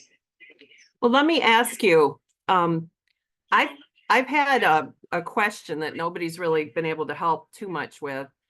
When I work at Children's Wonderland in Ohio, I've had some, I guess, autistic grown men basically, but they're young, you know what I'm saying? Like young in mind, or I don't know, but they get all excited to see me, and they're really big people. And that kind of scares me sometimes because I'm not sure, and I'm by myself usually. So, you know, sometimes I don't even know. I look around to see who's around me, number one. It's just kind of scares me. There was one that really did. That's kind of like, because then I told myself, I've got to figure out this better. And there was nobody with him? Well, I think the key, yeah, nobody was see, and that's the thing. I think the key in a lot of times too is some of the parents also have to work with us, I feel. And you know, when you're bringing a child up for you to be left alone in a situation with somebody that towers over you, that can be scary. That's even scary for me. And so I think, but I've had the training and I know how to talk to the kids. And that's something that you just, like I said, treat them as if, like everybody says, how should we treat children with special needs? The simple answer is we should treat them like everyone else. And because you think about it, there are some little kids that come up to see us and they might not understand what you're saying. So you just talk to them because we have no idea what's going through their heads. They might be nonverbal, but they might be able to hear and understand everything that you're saying. Yeah. So, you know, it's just knowing what kids like. And I would love to share because with, like you said, at one of the conclaves or one of the sessions about certain things that kids like, because I had a student, there's a famous children's artist that sings songs. His name's Jack Hartman. And a lot of people don't know who Jack Hartman is. And so I had a young man who's probably 16, 17 years old with autism approach me and kept saying, I asked him, I said, hello, what would you like for Christmas? And he kept saying Jack Hartman videos. And his dad said, I'm so sorry. I know you probably don't know who Jack Hartman is. Well, we watch Jack Hartman every day in my classroom. Oh, wow. So I knew exactly who Jack Hartman was. So I was able to interact with this young man and ask him what his favorite song was, what he liked about Jack Hartman. You know, did he have a lot of Jack Hartman movies? And so I think that's kind of it. You know, if you see someone who's 28, 29 years old, with special needs, most likely their interests aren't those of the 28, 29. Yeah. They're more of a, K through free, like kindergarten to third grade is probably more of their interests. Just my experience. That's not everybody. I don't want to stereotype and put everybody in one bubble, but that's just my experience. You talk about the Wiggles and Jack Hartman and Snoop Dogg actually has a great cartoon out right now that the kids are really into. It's very educational, and so if you're trying to stay up with the times, That's really good to know. Really good to know. So I like that. That's a whole nother thing to learn. I didn't even think about that. So we need to keep talking here. we do. Because it seems like, yeah, I know. We're gonna have you back on, so that's okay. We'll fix it. And okay, let's get another question. Tell me about a special moment that you've had. I know I've just talked to you as a friend and you've told me about some cool stuff, but tell us about something that really touched your heart being Santa. Well, I think as we talked a little bit the other day, another thing I really I enjoy doing is I enjoy the Michigan Renaissance Festival. And so whenever I go out there, whether it be as Santa or not as Santa, interacting again with the kids with special needs, because everybody's walking around getting pictures taken, and very often we walk past children in wheelchairs or kids who look bigger than they should be to be in a wagon. And those are the kids I seek out. So I find after 35 years of teaching, I might be tired of doing my job. But as a Santa Claus, I seek out the children with special needs. That's nice. And it's just because it's when I put on the suit, I'm sure we've all felt this. when I put on the suit, it's a totally different magic that, and it rekindles something in me. Also, for the last 4 years of my mother's life, I was taking care of her, and she had severe dementia. And so another thing I try and do is I really enjoy my memory care visits. Because there were times that my mom didn't know my name, but her last Christmas, I was able to put on the Santa suit and visit her at her facility. And she dragged me around the facility telling everyone that I was her Santa and that she loved me, and that really meant a lot to me. Sorry, I'm getting choked up here. Because she passed then in March, just before COVID hit. And all we want to do is, like I said, I shared kind of a funny thing with you the other day. My parents were great. They're both deceased now. My dad didn't teach me anything though. I can't pound a nail straight. I can't fix a tire. I can't change my oil. But I can give you a hug.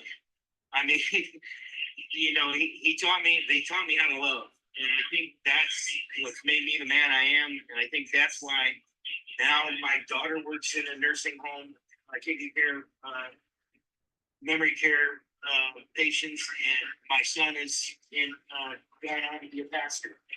So, and that came from my folks, not from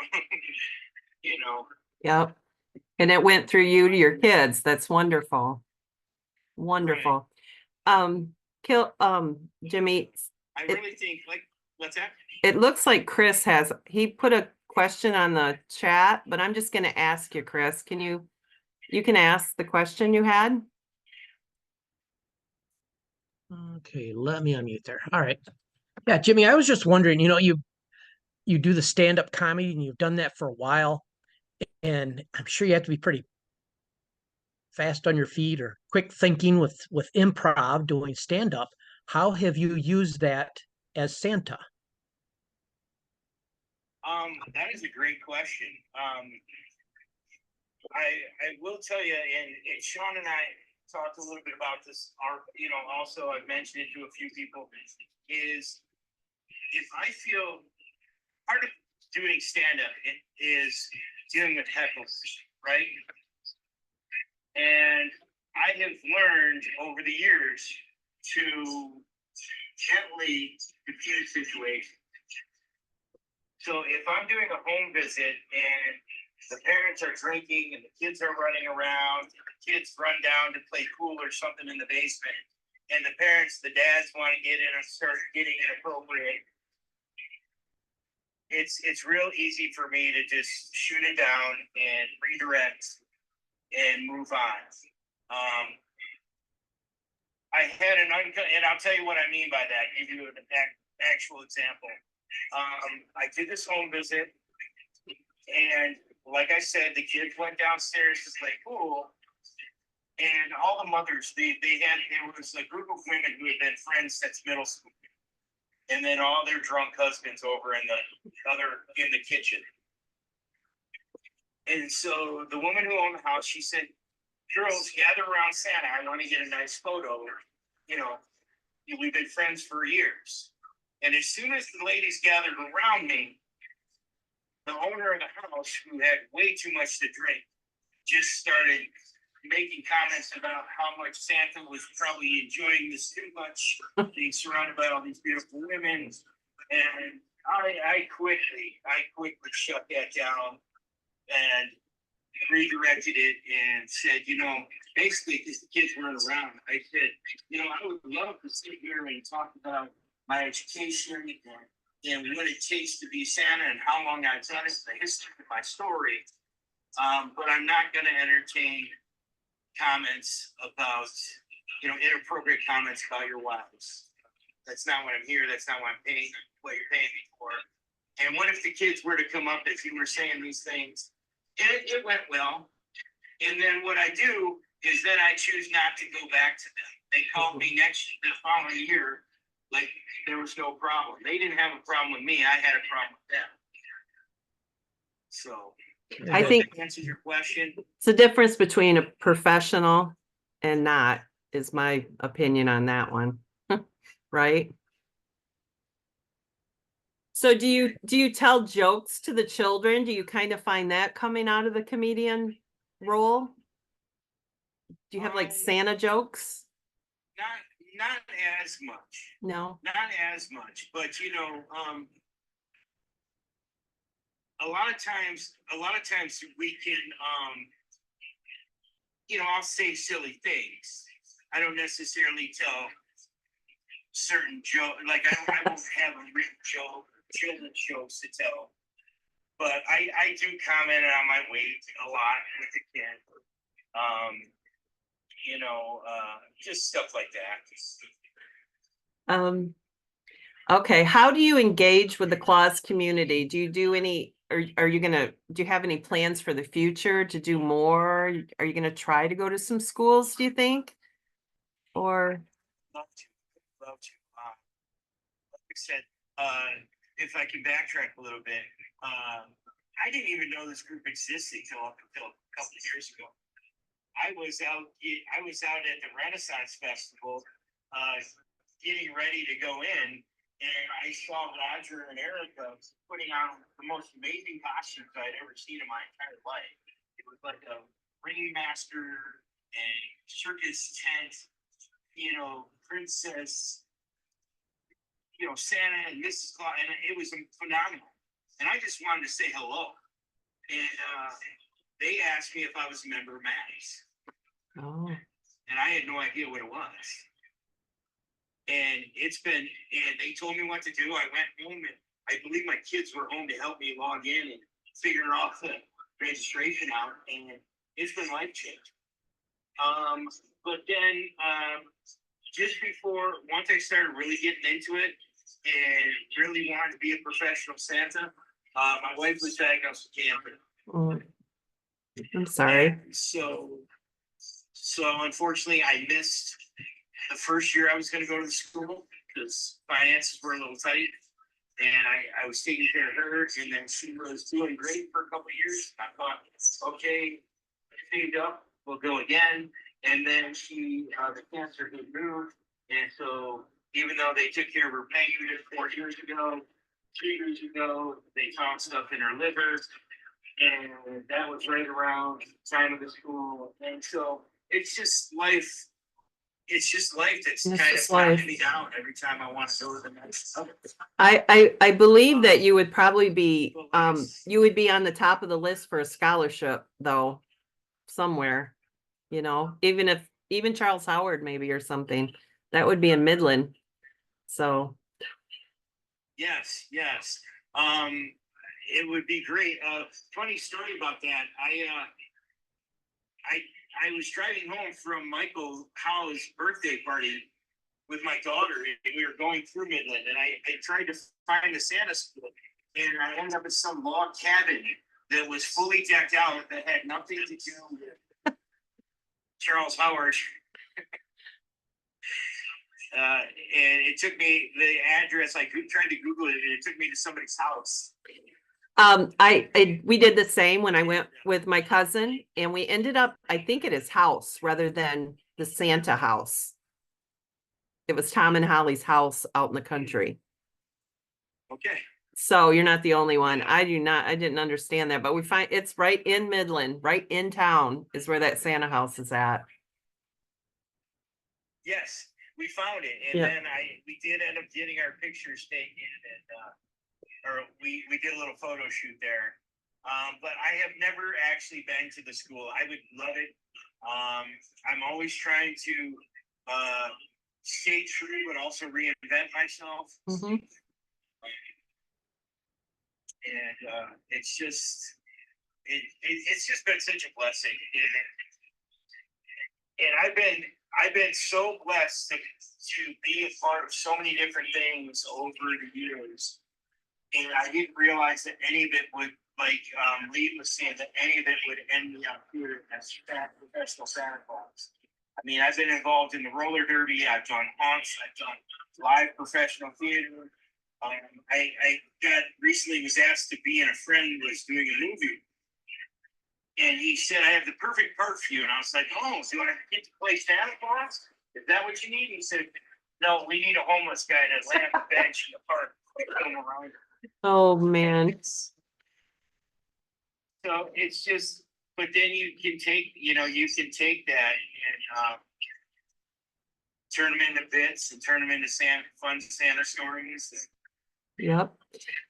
And it all builds for a better Santa. Every one of these things that you do and try, it just makes more well-rounded.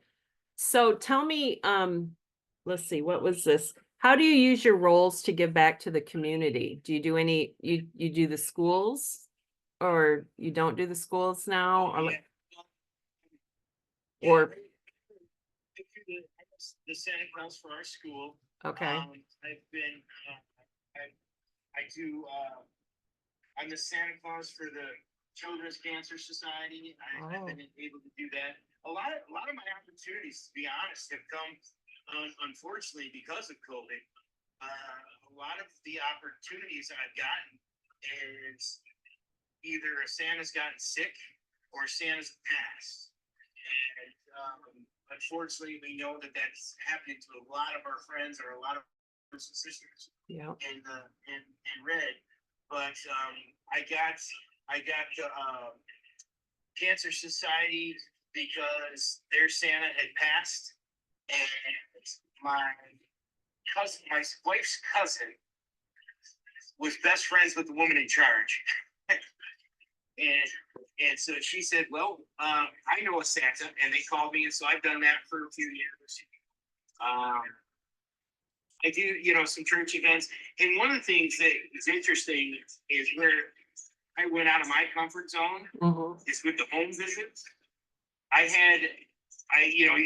lot of us are on Facebook, and you see, maybe you belong to the groups in your community, Waterford Matters, Oakland County, Civil Trade. And a couple of years ago, right after COVID, there was a man who took his grandkids to the mall. Not knowing he needed an appointment. And they were turned away at the mall. And the young boy was on the autism spectrum and had a complete meltdown. And as you can understand, this grandfather was very upset and went on Facebook and was bashing the mall and Santa Claus and a complete stranger.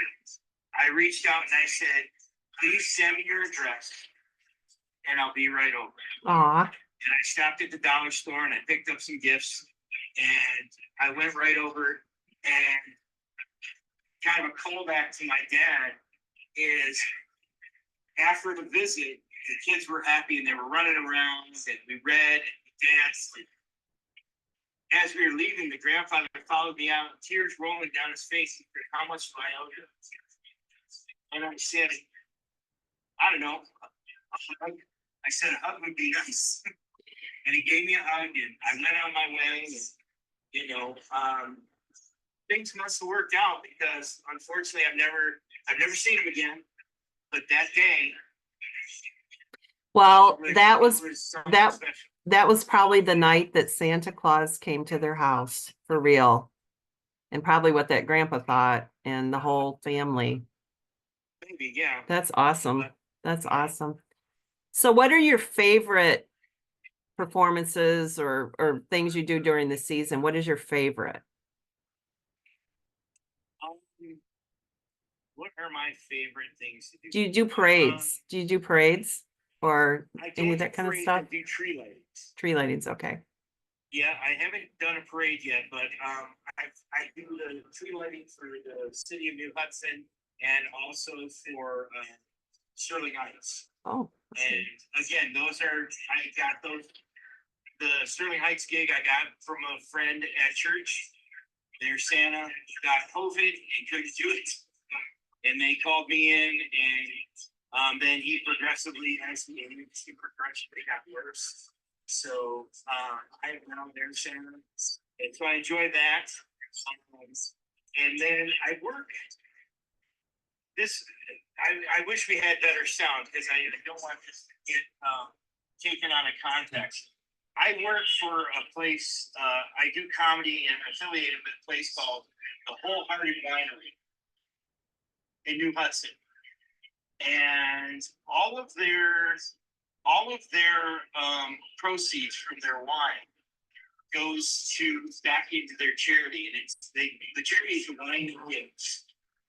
And the reason I tell you this is because they participate with IKEAs and Bed Bath and Beyonds and Home Depots and Lowe's and all this stuff. And at the end of the year, when you have all that stuff that didn't sell, it goes to their warehouse. And if you know someone in need, you can go to this warehouse, and it looks like a Salvation Army, but there's no money ever exchanged. If you need whatever you need, you go in and you just walk out. You need a bed, you walk out with it, no charge, and it's all brand new. And so when COVID, they were doing all the stuff they had bought just before COVID, and then COVID hit and they were shut down. When they could open, lease their parking lot up again, they put me in a snow globe on a piece of plywood, sitting in a card table chair. Oh my gosh. There was a wind and hailstorm that day. So picture this lovely, lovely Santa, 300 pounds, in a card chair on a piece of plywood in a bouncy house. And it was the most wonderful thing ever. So anytime I get a chance to work with them, I immediately jump on. I will not book anything. Like, I call them and I say, what do you want? What date do you want? I don't care if I booked at Zenders or anywhere else. They always get first pick, and I will never miss a day there. Yeah. And so that's kind of my thing, because again, I'm trying to work with them because I'm thinking like there are people that are homebound that might need some of the things that they have. Yep. And I would love to deliver those gifts to people's houses as Santa. That would be cool. Pull up in a truck. Yeah. Yeah, pull up in a truck and Yep. just kind of, be there. And so that's the one that really touches me the most, I think. I think I But actually, what's that? when I work in Children's Wonderland, they're all so different. It's even hard to answer that question, I think, for any of us. I don't know. It is for me. But because like when I'm in Ohio, I have like hours of being creativity just unbound, like whatever I want to do, I can do it. And I'm by myself and nobody's telling me what to do. But then I'm super loyal to the bakery. She trumps all, like whatever date she wants, she gets. I've already got her signed up for the year this year. And that's what matters first. Because I think I feel indebted to her. She's one of the first places that said, yeah, I'll hire you. I'll pay you good money. And you're Mrs. Claus. So I'll never, and I probably buy enough cupcakes during the year that I should be paying. I'm paying her basically to work there at this point.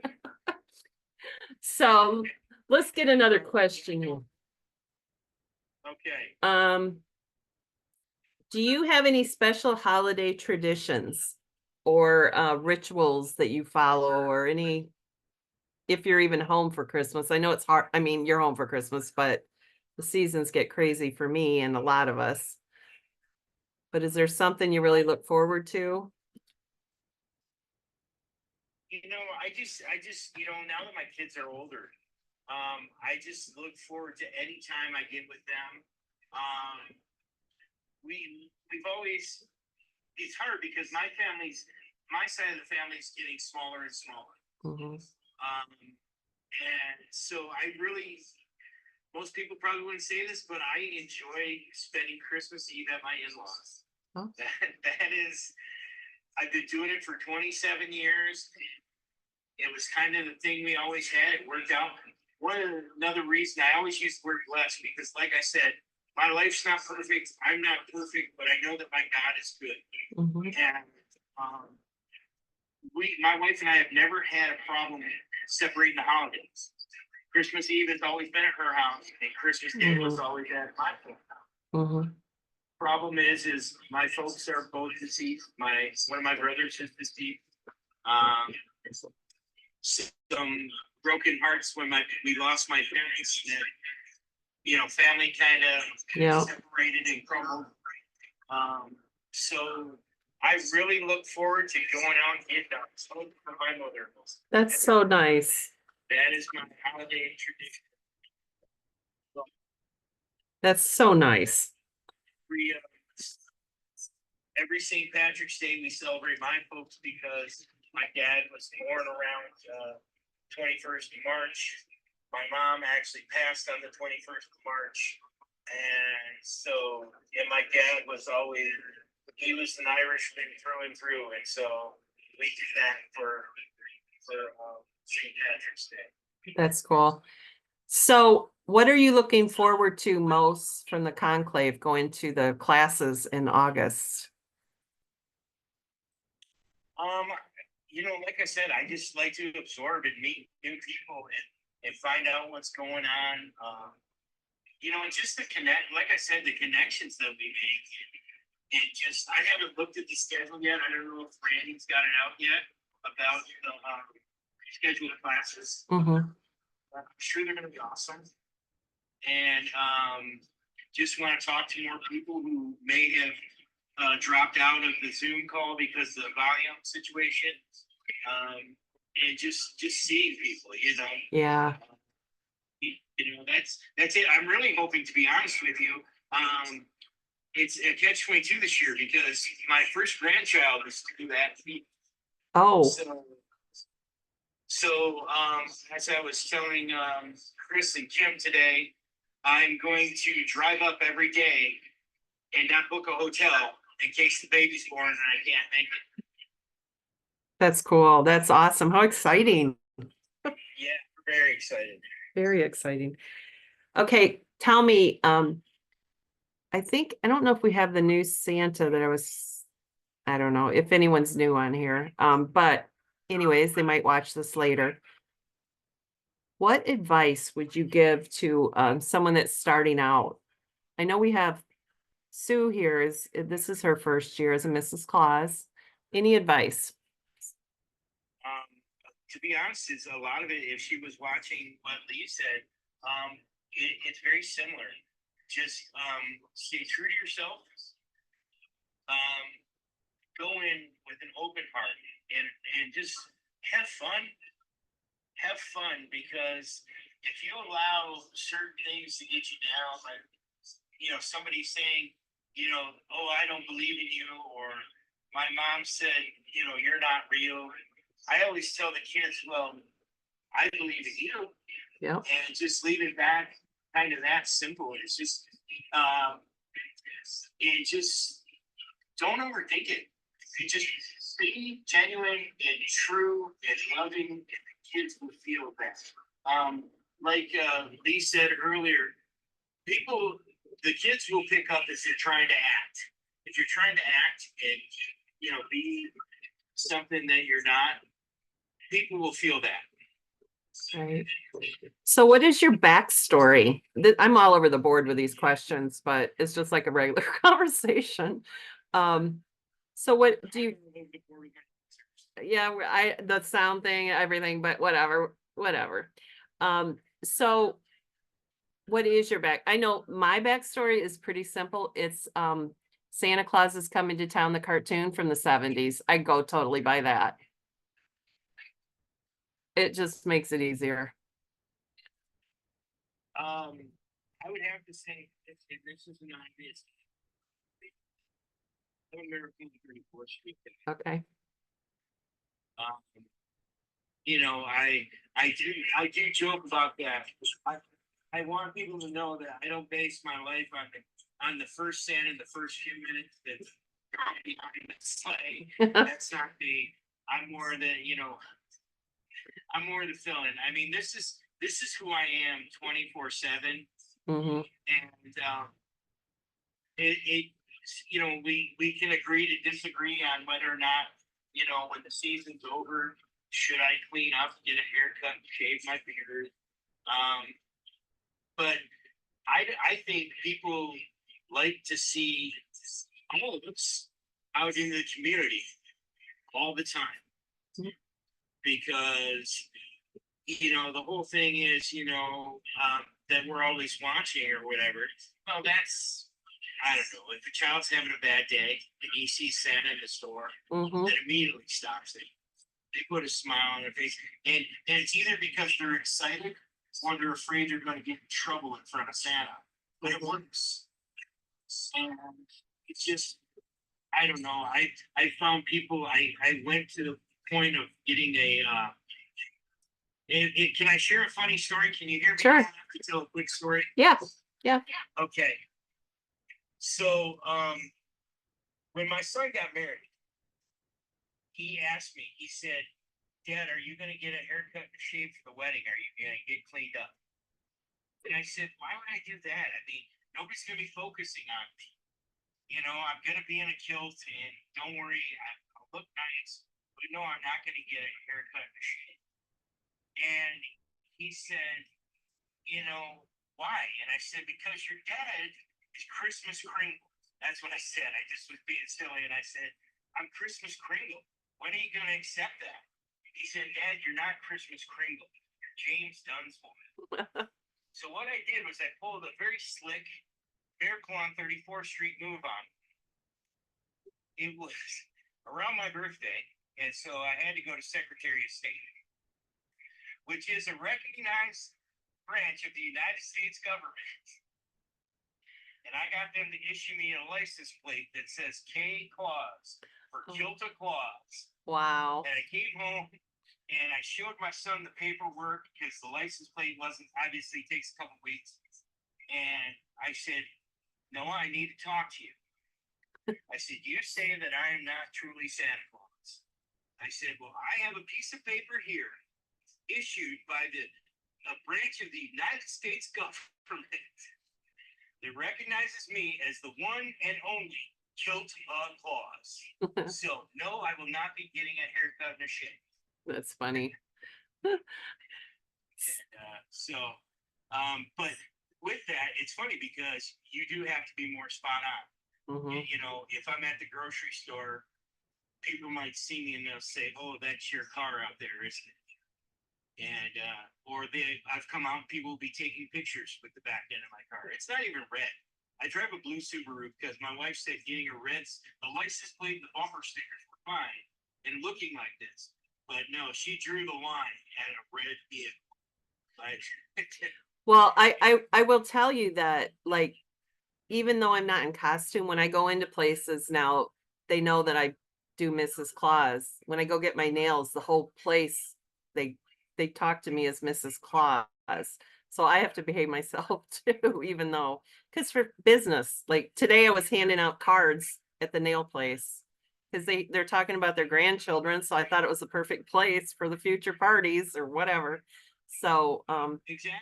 but they know, like I go to the grocery store and I hear Mrs. Claus from afar, and it's somebody that saw me on social media, like random people. It's insane, but you know, a good thing, I My guess. thing was to be honest.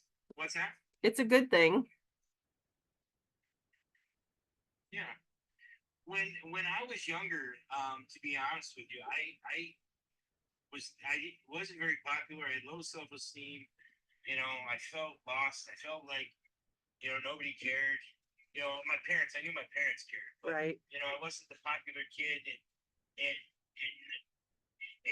It might sound silly, and I know that's not why we do this, but just to kind of not having my parents around anymore, it gives me a different level of just going out and knowing that somebody wants to be around me, somebody wants to get their picture taken, somebody wants to talk to me, you know. And I think again, that's it. We see so many kids.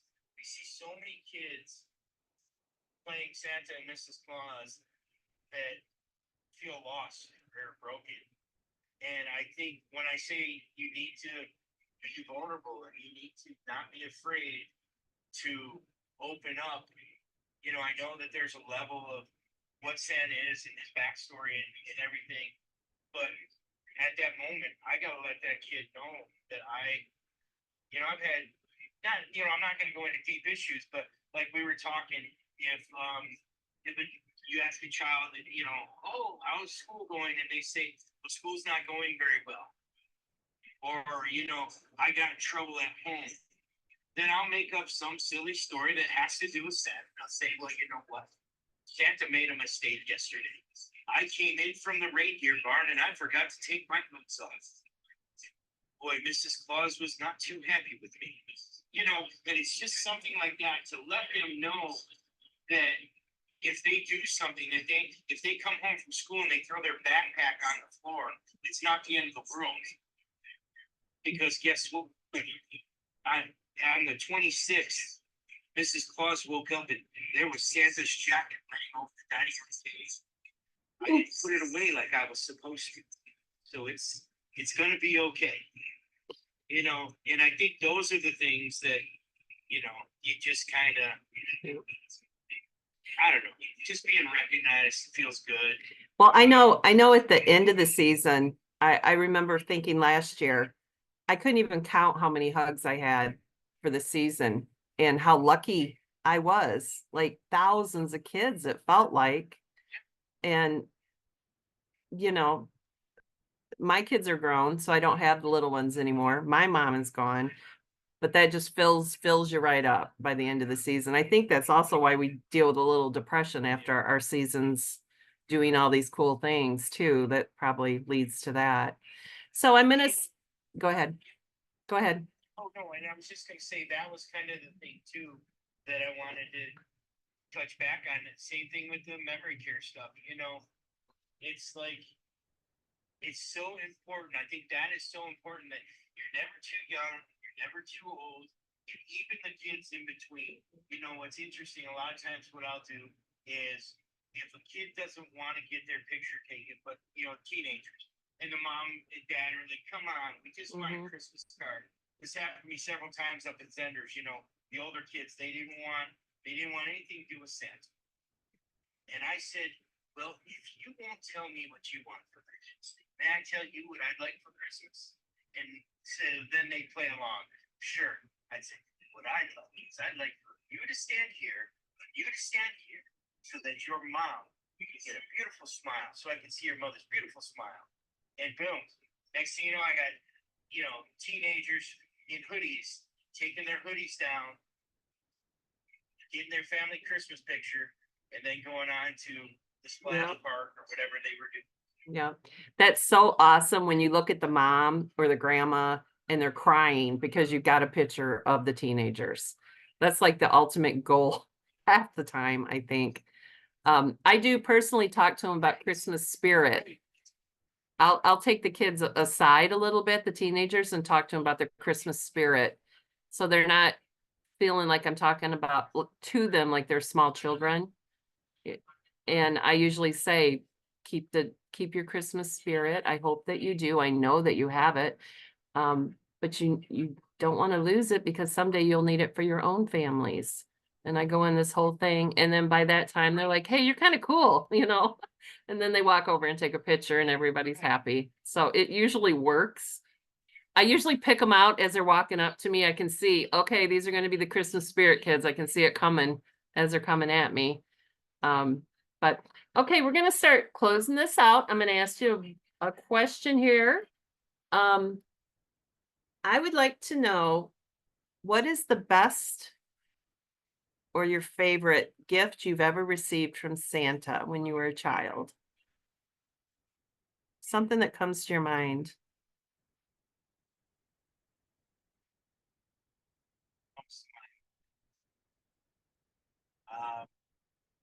Well, Santa, can I tell you that Santa actually broke the golden rule? I got a guinea pig one year. Oh, And I know we don't normally bring live animals, but I thought it was the greatest gift ever. wow. I have never heard that one before. Well, cool. So that was your favorite, you think? I think it was my favorite. I mean, you know, it's just like anything. I mean, my parents, you know, Santa was very good to us when we were growing up. And you know, if I told Santa I wanted a bike, that bike was there. Nice. And so I think the guinea pig was my favorite because I was not expecting that. I think I will tell you my favorite was Tender Love, little doll. You could feed her and she peed, and it was just glorious. I had this little baby doll at 4 years old, and that an easy bake oven probably. But so does anybody have any questions? It's getting late. I know everybody starts, it's hard to get on here when Eastern time, 8 o'clock. I will be doing a couple of the classes at the conclave in August too. So we'll talk before that, and maybe I can have you help out on some spots in one of the 9 to 12. So that would be kind of nice. So I guess we're going to end this. Do you have anything else you would like to tell everybody before we leave, or? I just wanted to say thank you all so much for having me and welcoming me into the community with open arms. And you know, I apologize again for the computer not working. I'm an empty nester now, so I don't have my kids here to help me out trying to figure this stuff out. So I just really appreciate you all. And, you know, I want you to know that you may, there are a lot of people that say that they believe in me, but I want you all to know that I believe in you. And God bless, and I'll see you soon. Thank you. And I think that's a wrap. Fantastic. We'll hand it over to Mel. Thank you. What a great show, Jimmy. Thank you so much, Thank you, Count Jimmy. Claus. Mrs. Claus, Shawn, that's amazing. Thank you so much. What a lovely interview with you. Jimmy. What a wonderful evening, folks. I want everyone to do this right now. We have to stretch a little bit. Take your hands, stretch them out in front of you, and put your thumbs up. All right. Sound good. Take your thumbs, put them at your chest. You know what you're pointing at? Christmas magic, folks. Never forget that. Look in the mirror. Remember, you are Christmas magic, and you're the keepers of that Christmas magic. Until I see you next week, live from School of Santas in Branson. No formal meeting. We're just going live with some special guests on Thursday night. But until I see you then, may visions of sugar plums dance in your heads. And thank you for being magical and wonderful. I love you all, and there's nothing you can do about it. Take care. Bye-bye. You're welcome. You're welcome. Bye-bye.